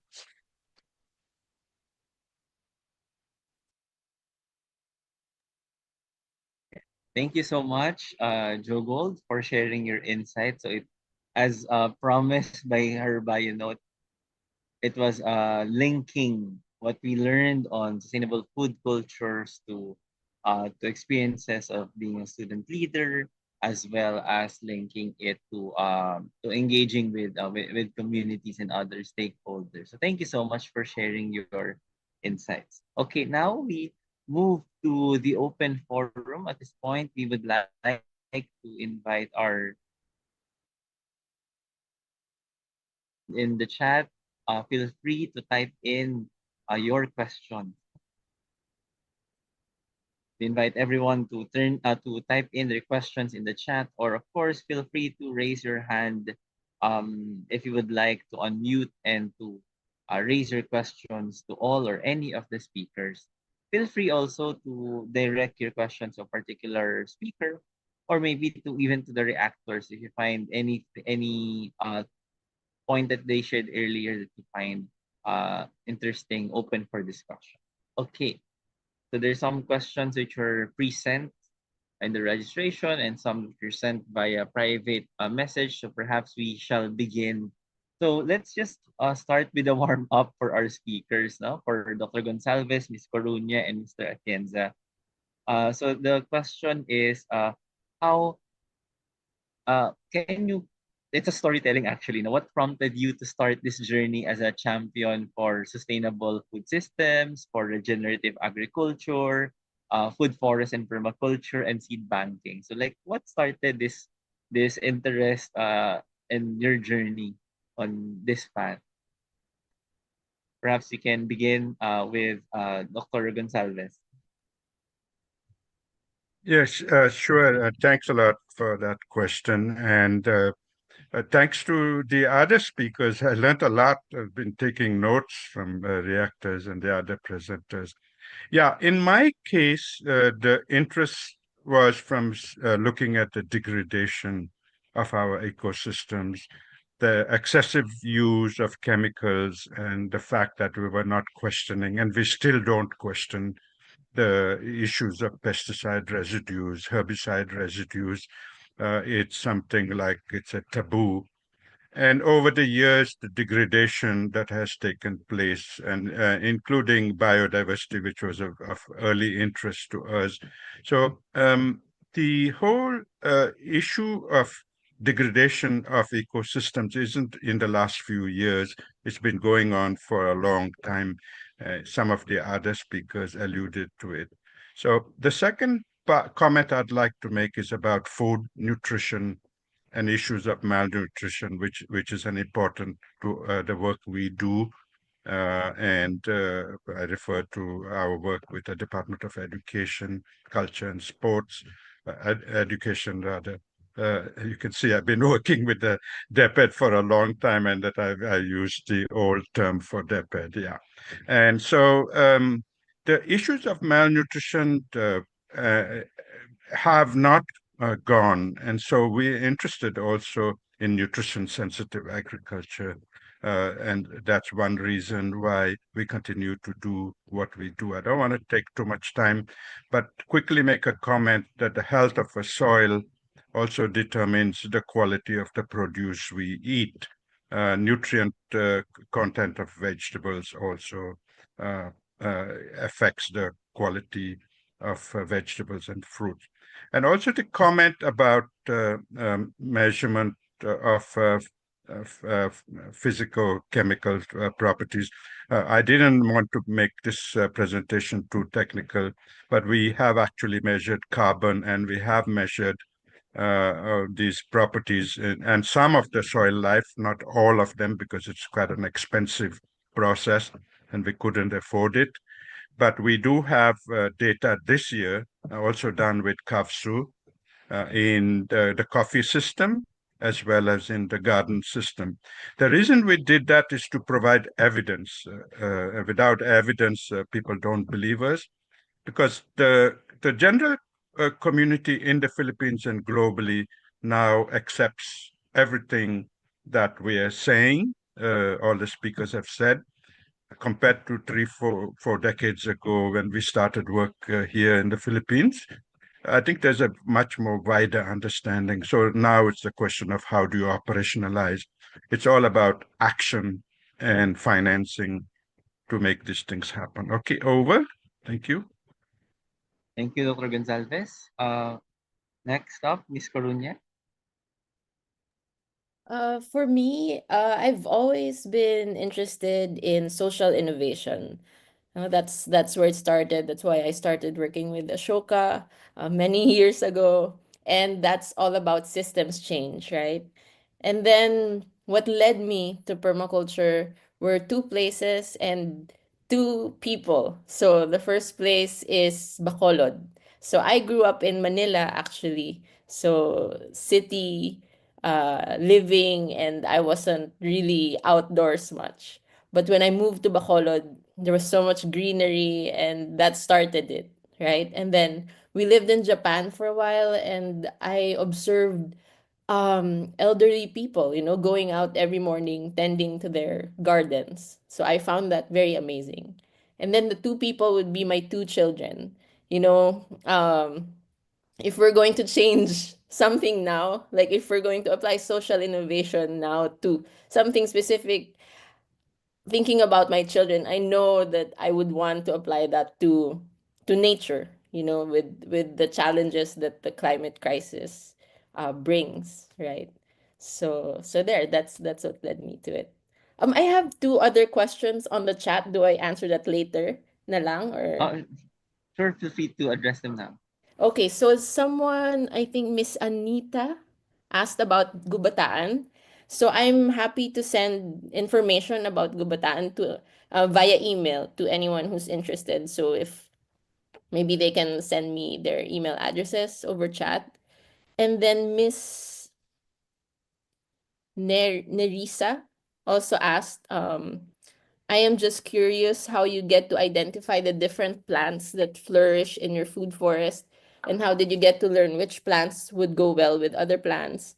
In our farm, I saw vines circling some of the trees that we want to grow. How will I know which vines would harm other plants and trees, and which ones would not? So again, we go back to the first principle, which is observe and interact. So I would really suggest not just observing your site, actually, but also going out and observing natural forests. We have many in our country. So go out and really look at how plants grow, right? Which plants are there, which plants are growing together, and then take notes and bring that knowledge back with you as you plan your own site. Also, trial and error is very, very important. You know, of course, I've looked up writings and researches online, but it's very hard to see like someone listing these are the plants you should plant together, and those are really dependent also on your own soil, your own climatic conditions. So it's very site dependent. So make your experiments and observe and interact, and then observe and interact again until you have all these learnings that you can also share with others. So there's observing, there's reading up on the plants, and I didn't mention in my presentation, I actually make it a point that more than 50% in of plants in our food forest are native plants, right? So there's a lot of activity around Philippine native trees and plants now. So join those groups, learn from people who are passionate about our native plants. And for the vines, so again, observation and then identification and then human scale management is important. We cannot just plant these trees and these shrubs and then just leave them be. We are part of nature, and that's our role. We have our role of managing these ecosystems, right? And then another thing is in permaculture, actually, we have zones, and zone 5 is like the wilderness zone. So you leave a part of your plot or land untouched. So you actually go there to observe how natural cycles happen, and then hopefully learn from that so you can apply it to the other zones on your site. Thank you, Miss Joan, and thank you also for addressing the questions you received in the chat. No, we have a question, from Miss Eva. But before that, we shall hear first from Mr. Atienza on his response to the question, what got him started in this journey. Yeah, thank you. I think I mentioned it in my presentation that in my work with the different groups of farmers all over the Philippines, that the major clamor was really establishment of seed banking for food security. However, I noticed that seed banking is not a strategy that most NGOs are capable of doing. We only have Masipag. They have been around us for many decades, yet they focus more on saving seeds from rice. Then I realized, who's gonna save seeds from vegetables? Open pollinated varieties of including root crops, native trees, tree vegetables, and these are important uh, plants to if you promote agroecology and the permaculture, because you need native trees as buffer zones. You need other plant species to protect your organic farming. And yet we wanted to eat healthy, but how can you eat healthy when the food that you are consuming are directly coming from commercial seeds? And when we say commercial seeds, these are F1 seeds, and these are induced with chemicals. Therefore, no matter how hard you plant them in an organic setting, there are residues of chemicals that are retained within the seed coating and inside the embryo of the seeds. So if you want to eat healthy, think about the food that we eat. Are the seed sources healthy or organic? Then you can grow consistent organic produce. Otherwise, it's not gonna, being healthy is gonna start from our own farm, then to kitchen, then to our own table. Thanks. Thank you, Sir Hal, for your response. So I guess now listening to the responses for three speakers, their journey towards advocating for different aspects of sustainable food systems start from a mixture of personal experience and how their encounter with the real world problem that maybe their immediate community or another aspect of the society, another sector of society, I mean, are facing. No? So it started really, really personal on their lived experience, whereas others, it's with their awareness on the issues that we have on hand. As promised, Miss Eva, uh, please, your question, please.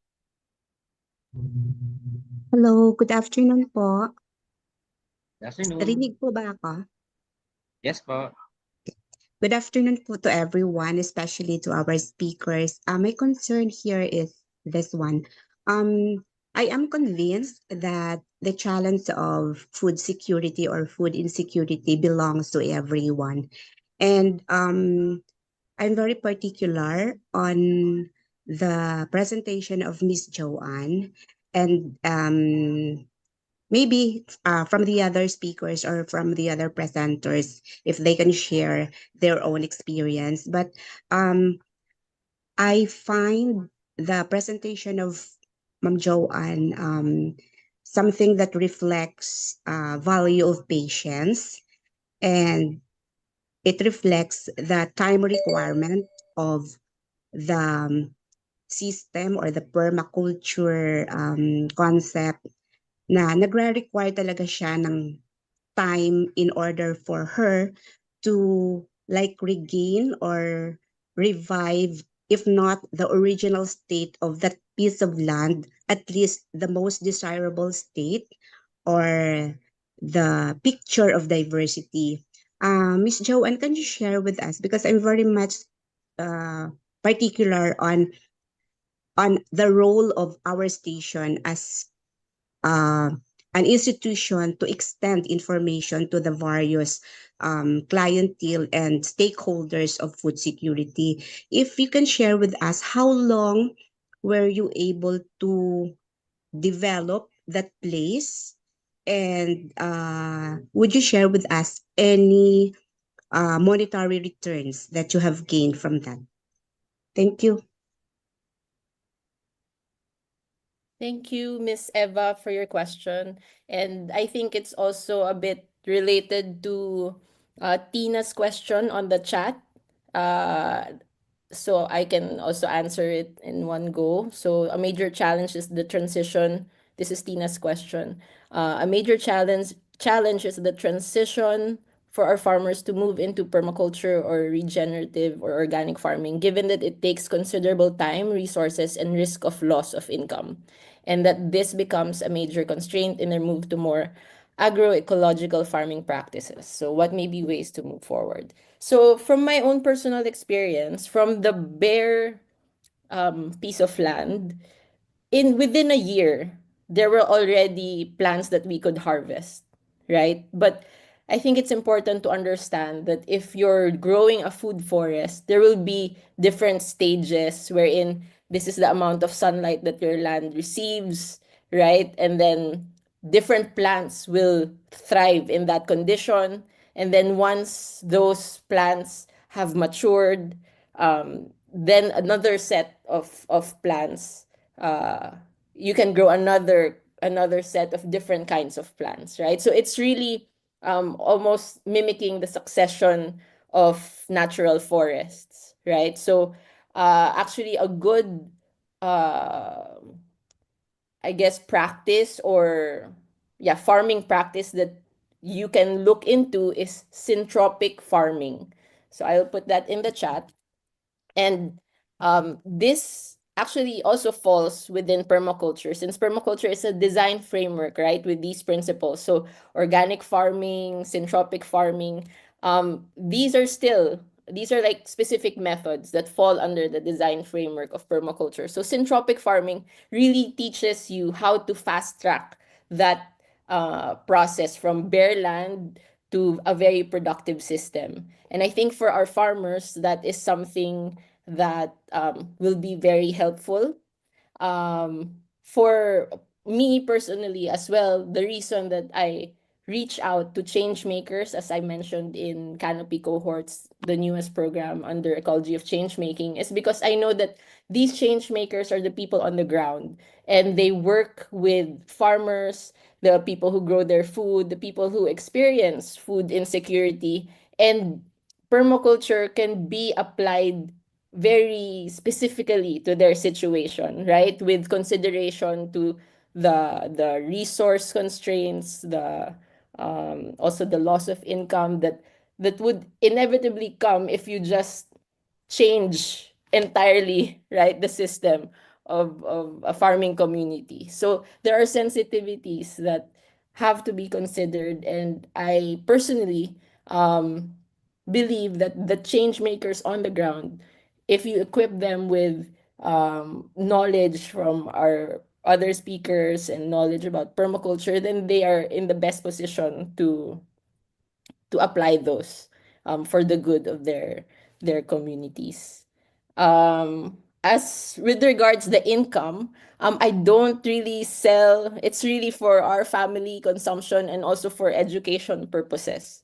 No, so in permaculture, the studies that have been made, it's really the first year, it's resource intensive, labor, work, and seeds and seedlings, right? But after that, the productivity, the benefits that you get, you know, I think it also requires a change in mindset in a way, because you can get like so much kilos of a crop, right? But the nutrition value of those, if they are not grown in a nature-based way, is very low, right? So yeah, it's a change in mindset as well. And through permaculture, I've eaten plants that I didn't know were edible, and they are more hardy, they're actually more nutritious. So these are mostly perennial plants. No, so it's a big change, but I think with, if we work with people on the ground, and we can get there. We can improve it little by little. Thank you, Miss Joanne, for sharing that. No, like the transition really is an important part to highlight here. No, we need to have just transition. We know it's good, but it takes a lot of time, convincing, and resources for people to transition. And I'd like to hear from our other speakers also, like how do you see the transition happening? And because there's a related question in the chat, is it okay to use new tools or technology, or is it harmful for farmers, consumers, or nature? Or like how do farmers respond to these new tools, technologies that we have been hearing in the past hour? Perhaps we can proceed with Sir Tal. Sir Hal? Yep. I'd like to add to Tina's comment.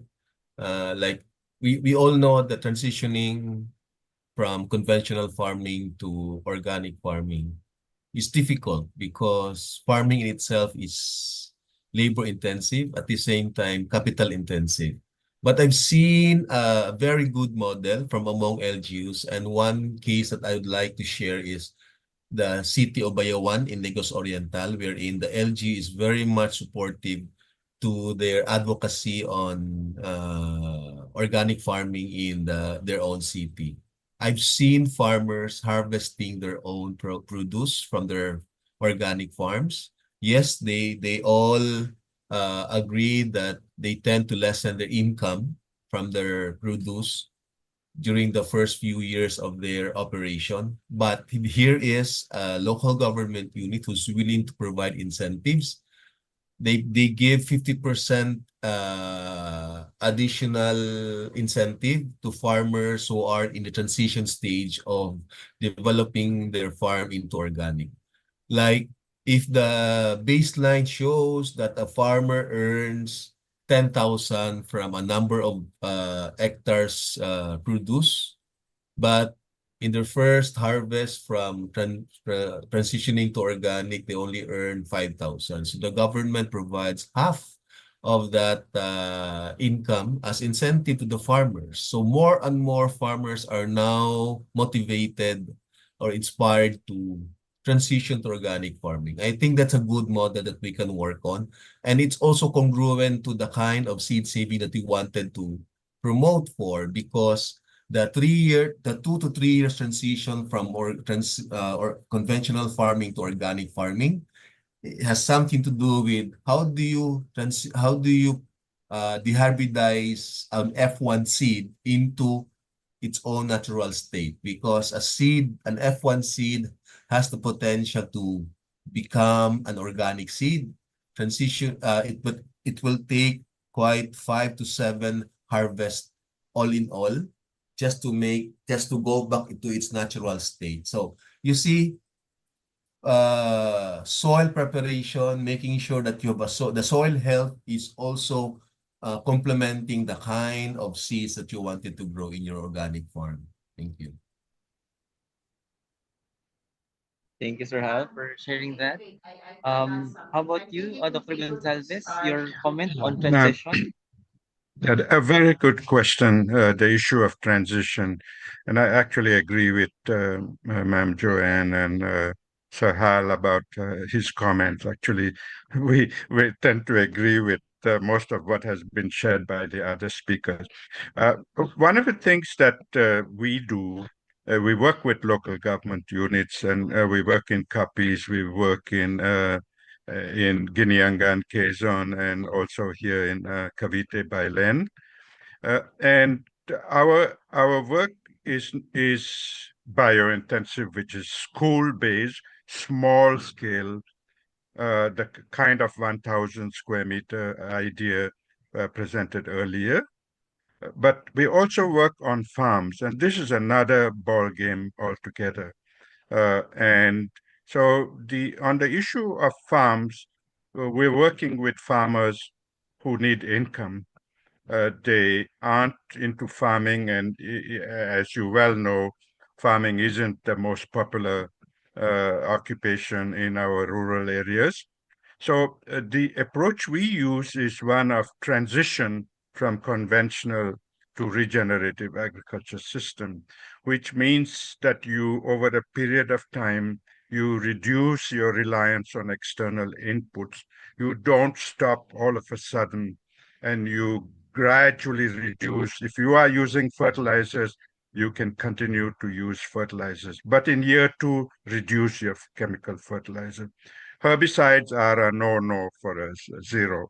And so the idea is you transition over, as the Sir Hal mentioned, I agree with that, 3 to 5 year time frame, and slowly transition.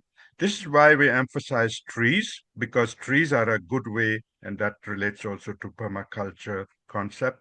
Trees are a good way to stabilize the ecosystem. In my new thinking in the last 4 or 5 years, and we have about 500 farmers. Any of you are interested to visit Ginyangan or Ibisan, Capiz? We don't have so much in Ifugao yet, or even in Cavite. You can see the role of agroforestry. And the value of agroforestry is that you can be 100% organic, like in the biointensive. Unlike in rice, I'm sure you can be 100% organic, but it is challenging. And if you have the time, yes, it can be. So give it a 5 year time frame, and in all the sites we work in here in the Philippines, it's been 10 years, nothing less than 10 years. And we always work with local government units. And there's no two farms that look like the same, because you work with the farmer with what their requirements are. So I also want to say there are a lot of organizations in the Philippines that are doing it. They are not featured here in this seminar, but I think what this requires is some kind of a mapping of who's doing what in the Philippines, because there are enough things happening on the ground that should give us a sense of confidence that the approaches the three speakers have presented have a great future for us. Thank you. Thank you so much for sharing that.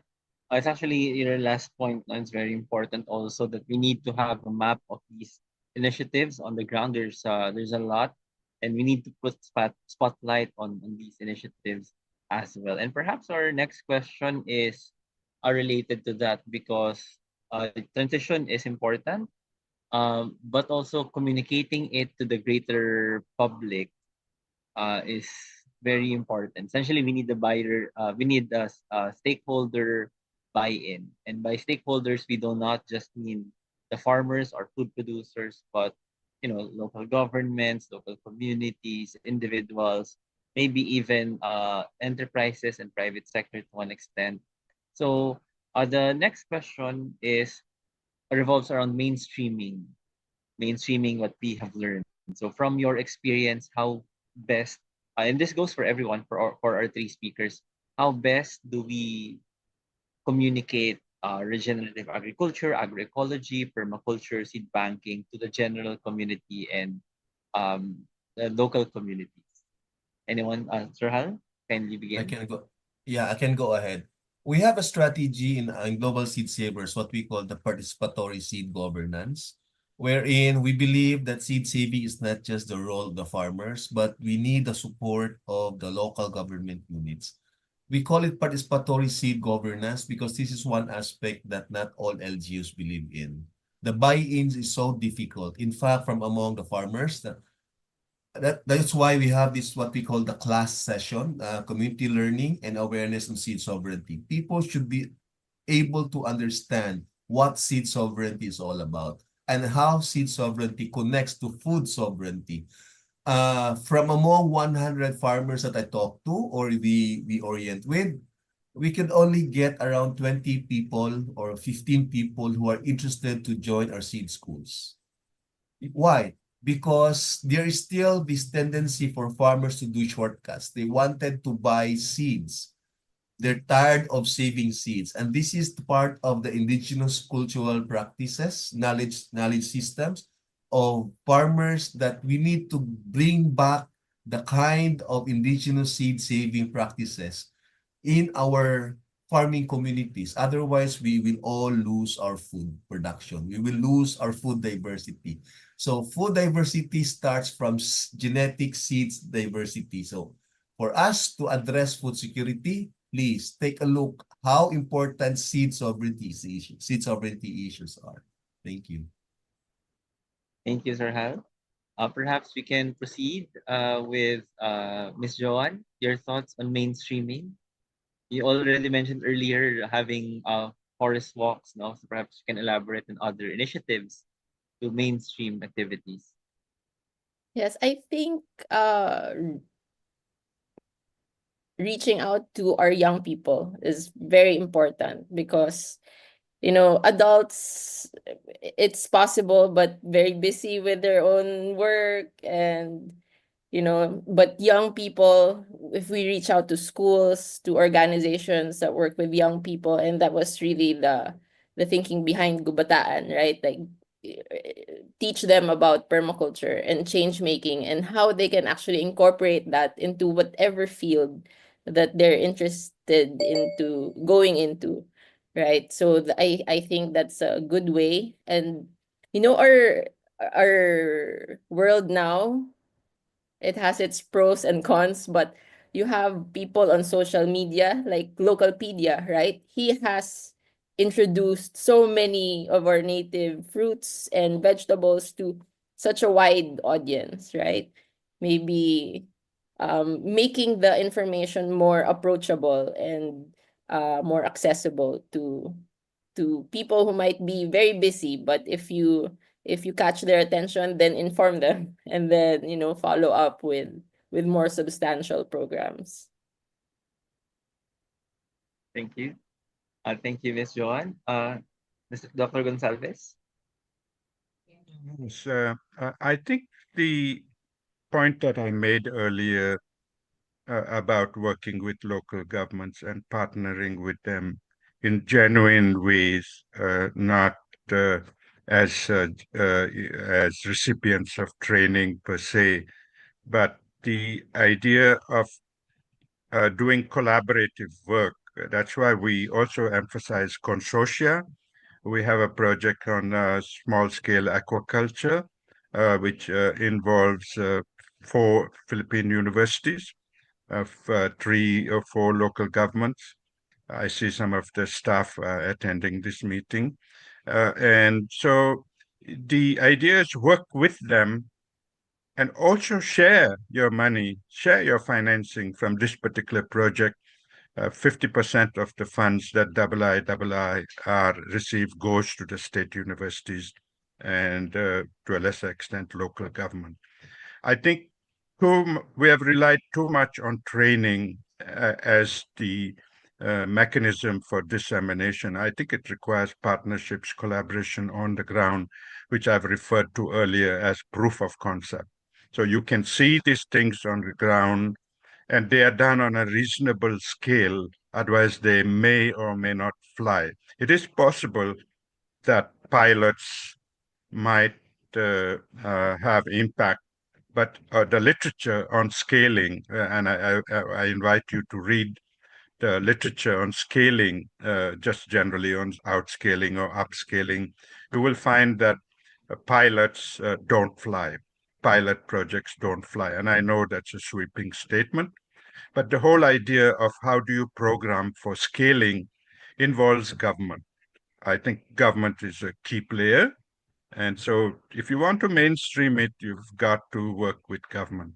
And I would say that in the Philippines, the Department of Agriculture is very much more open. I know there are some limitations here and there. The biggest limitation is the commodity approach. You need to have a food systems approach if you want to be able to integrate some of these concepts of agroecology, permaculture, and regenerative agriculture. But my main point here is collaboration with universities. They provide you the evidence that my sharing of what we do with Cavite State University is an example. And then you also need local governments to pick up your ideas and scale it out. So it is a time-consuming process. My comment always to people is if you don't have at least a 3-year time framework, maybe it's better not to start. So you need to invest and also put your money down in order to support the action where it matters. Thank you. And thank you for sharing Yeah, that. Yeah, go ahead, if Sir I Hal. may, I also like to add, since we're talking about mainstreaming, for us, the best indicator of mainstreaming our efforts is when these are translated into policies and actions, programs. Like in our case, we have real difficulties that the buy-in part of most farmers and local government units is a bit, difficult. And the only way that we can promote seed sovereignty at the local level, if you want to reach that mainstreaming level, is when we are able to lobby and approve policies at the LGU level and national level. If you take a look at the existing policies we have, the existing laws, do you know if there is an existing law that protects our seeds in the Philippines? Is there an existing law that enables farmers to save, produce organic seeds? None. We have two existing laws, RA 7308 and RA 9168. 7308 establishes the Seed Industry Council in the Philippines. But if you take a look at the seed industry, these are majority enhancing the commercial seed industries, none in the organic seed industry. And if you take a look at RA 9168, it promotes patenting of seeds that are registered with the government. But these are inimical to the interest of the farmers because it's very expensive to have the seeds patented. So you see, what we are trying to work on, if you want to do mainstreaming, is that the government should be able to provide that opportunity for farmers to use, save, and produce their own seeds. And later on, with the abundance of the seeds, they will be able to sell their own seeds. Thank you. Thank you, Sir Hal. Okay, so we have seen, we have heard from the speakers the importance of multi-sectoral approach to this, no, and we have seen some grassroots initiatives are being done in the area of sustainable food systems, highlighting agroecology and permaculture and seed banking. But of course, while these independent initiatives are important, are relevant, and are transformative to communities, we also need the bigger picture, like the transformation on the level of policy.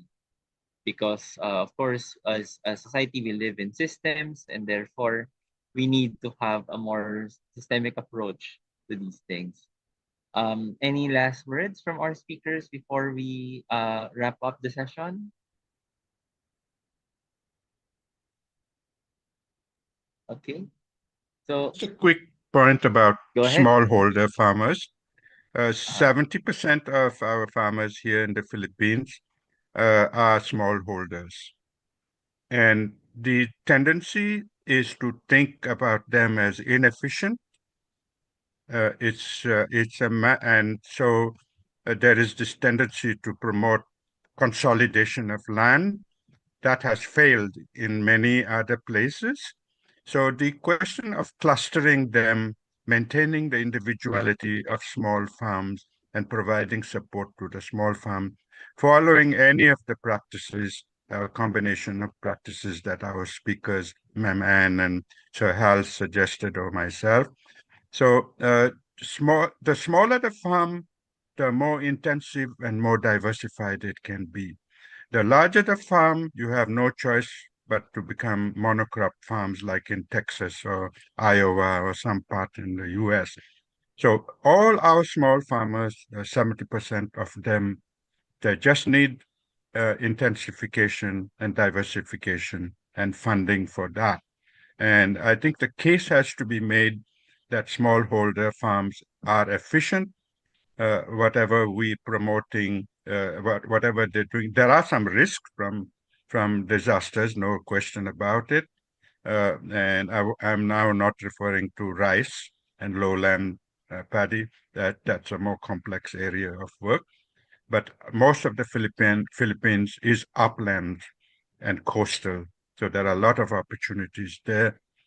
But so let's all believe that smallholders, with the right support, guidance, and investments from local governments, can be efficient and effective producers, and a lot of opportunities for income generation from given the price of food nowadays.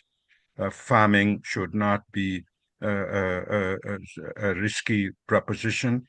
They can be made disaster, at least I won't say proof, but you can reduce the disasters through, including through permaculture, windbreaks, and other type of things.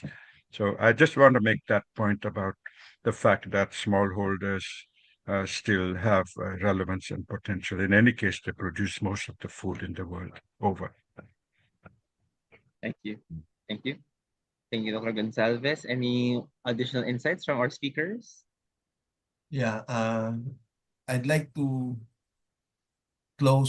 leave a message that I just wanted to share our slogan in Global Seed Savers Philippines.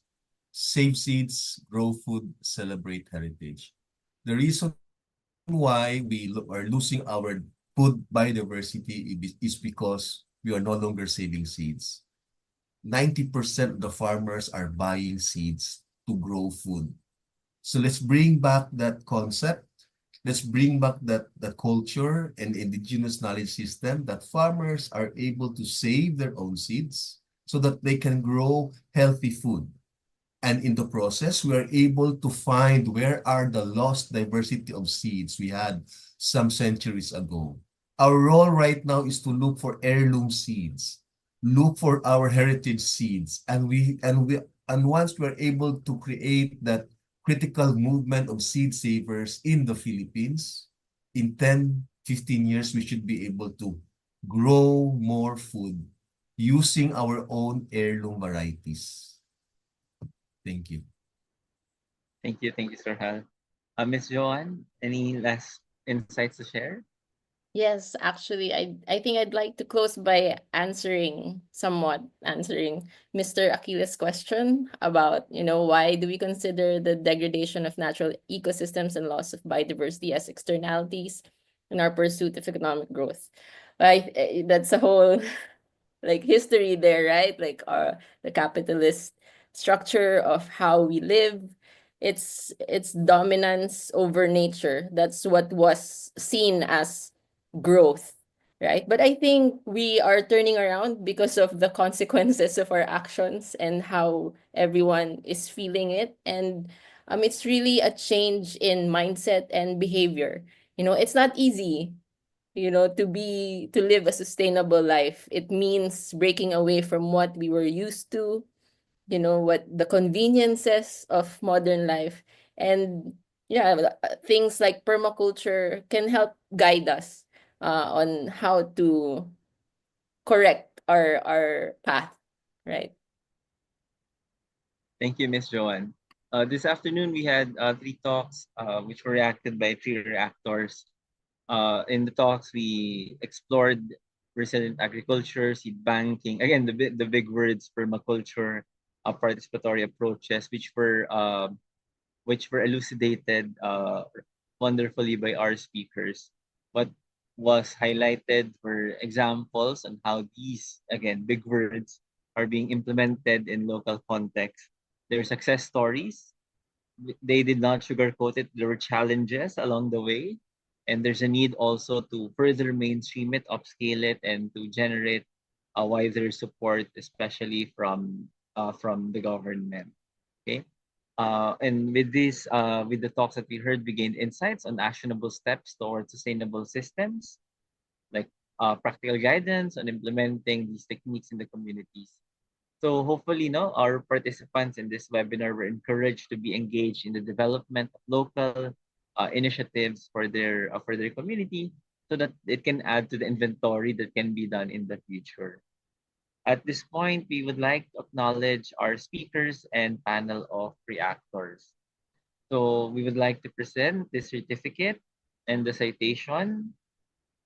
And the certificate reads, a certificate of appreciation is presented to for their invaluable contribution as a speaker or reactor for the SDG2's project 5th webinar for 2024 titled A Green Future Harnessing Agroecology, Biodiversity, and Permaculture for Nature Positive World, given this 26th day of November 2024 via Zoom. Signed Dr. Lilan Joseph de la Cruz, Assistant Vice President for Social and Environmental Engagement for Development and Sustainability, Ateneo de Manila University. So the certificate is presented to our speakers, Dr. Julian Gonsalves, Ms. Joanne Coruña, Mr. Haley Atienza, and our panel of reactors, Mr. Carlos Opus, Dr. Guadalupe Calalang, and Ms. Jo Gold Rafael Cahet. Thank you so much again to our speakers. Again, I invite everyone to give them a warm round of applause. At this point, we would like to invite everyone to turn on their camera for our group photo. Thank you for joining us for the past 2.5 hours. Please do turn on your camera if you're able to, so that you can be included in the photo.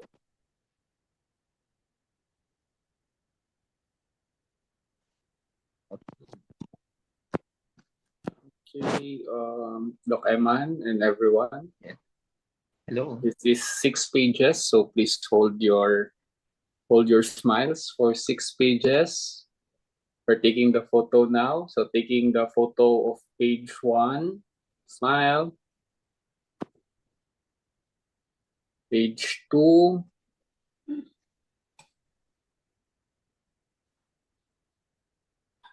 Okay, smile. Page 3.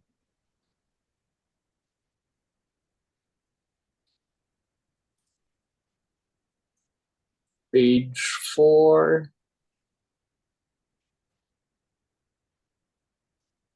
I think yun na. So that's all, Doc Eman. Thank you very much, everyone. Thank you so much, Sir McCoy. Thank At you. this point, thank you so much, everyone, for turning on your camera as well. Okay, so at this point, we would like to invite you to answer our webinar evaluation link, which will be flashed on the screen and will be sent on the chat.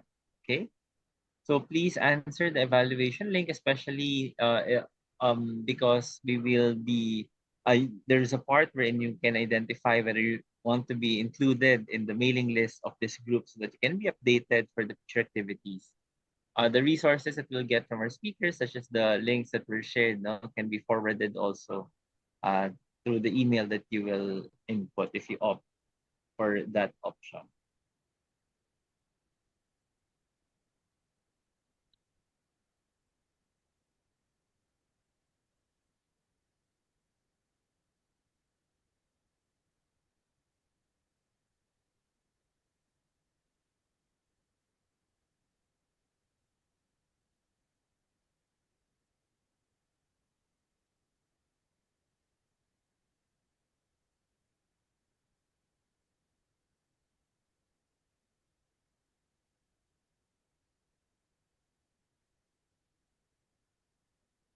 Okay, so the link is now in the chat. Okay. Uh, we would like to keep the discussion going. So if you would like to join us in our Facebook group, as and the link or the name of the Facebook group will be flashed in the screen shortly. Perhaps you can show it.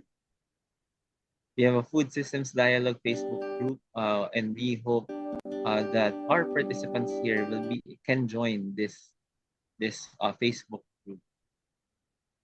And so we post here updates about upcoming webinars, opportunities for internship for students, courses online, as well as short courses locally and abroad are being shared in the Food Systems Community Dialogues Facebook group. So it's a growing group started as a like-minded individuals group who just wants to gather together for a more sustainable food systems. Okay. At this point, I would like to call on to give the closing remarks and to invite us to the upcoming webinars for the year 2025. The Dean of the Ateneo School of Government of Ateneo de Manila University, Dr. Philip Arnold P. Tuanyo. The Brandy, the floor is yours. Thank you, Emma. Good afternoon, everyone. As we conclude this year's Sustainable Development Goal SDG webinar series, and also this webinar, I would like to thank our speakers, the actors, participants, and organizers for their unwavering commitment to advancing discussions on food sustainability. The webinar today, entitled A Green Future, Harnessing Agroecology, Biodiversity, and Permaculture for a Nature-Positive World, put into a sharp focus the power of innovative and community-based approaches to creating resilient and sustainable food systems, not only at the national level, but also at the local level. I would like to extend my heartfelt gratitude to our distinguished speakers and the actors in today's webinar, as well as you, of course, our participants, for making this event insightful and inspiring. Dr. Julian Gonsalves, Senior Program Advisor at IIRR, invited us of the powerful potential of agroecology in transforming agricultural landscapes to thriving ecosystems. Ms. John Coruna of Bacolod City, a passionate permaculture practitioner, shared her experience in designing sustainable food systems rooted in local contexts. And someone who I haven't seen for a long time, but I'm glad to have seen in this webinar, Mr. Ali Atienza, Executive Director of Global Seed Savers Cebu, highlighted the critical role of preserving seed biodiversity to ensure food security and sovereignty. I also extend my thanks to our reactors, Mr. Carlos Toto Opus, the Director of the Ateneo Innovation Center, who offered his invaluable insights in the practice of integrating innovation with sustainability. Dr. Guadalupe Calalang of Xavier University, who enriched the discussion with their expertise in agricultural systems, and Ms. Jogol Rafael Cajes, an Eco Ateneo student, who gave us the perspective of the youth, the very future we are working to protect and sustain. Food sustainability, as we know, is not only a sectoral concern, it is central to the Philippines' economic and social development. Our progress actually as a country hinges in ensuring that food systems are resilient, inclusive, and sustainable. And addressing food security strengthens public health, reduces poverty, and also boosts productivity, laying the foundation for a thriving and equitable society. Moreover, food systems are critical in mitigating the impacts of climate change and safeguarding the environment for future generations. And these are some of the lessons that we've learned from the webinars that we've undertaken this year. The role of the academia and community partners in this as we've discussed also, cannot be overstated. As knowledge producers, us in the universities are vital in researching, disseminating information on these pressing issues, and likewise our community partners provide the lived realities and practical solutions needed to make our research actionable. Together, and among our different institutions that are represented here, we have the power to educate, inspire, mobilize communities to transform ideas into meaningful change. As we have discussed in the 5 webinars that we've had this year, this has showcased the interplay of policy, technology, and community action in advancing food sustainability. From nutrition advocacies and food safety to digitizing food systems and local resilience, Each session highlighted the urgent need to integrate science, governance, and grassroots efforts to meet the challenges of a growing population in an equitable and sustainable manner. So from our discussion last March on Nourish the Nation, which highlighted advocacies on nutrition, to Safe Bites in last June, where we tackled food safety issues, we've seen the interplay of policy innovation and grassroots efforts in addressing food system challenges.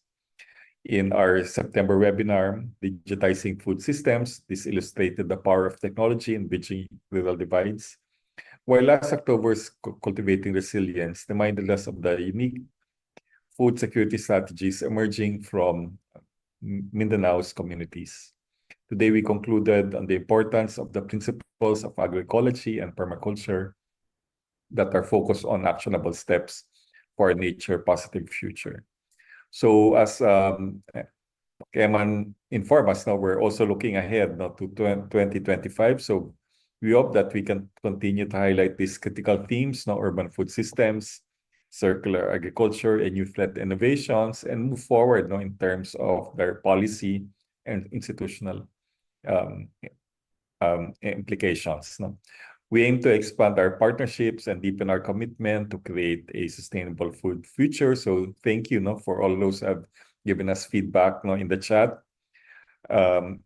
Thank you for all of you for joining us into this journey.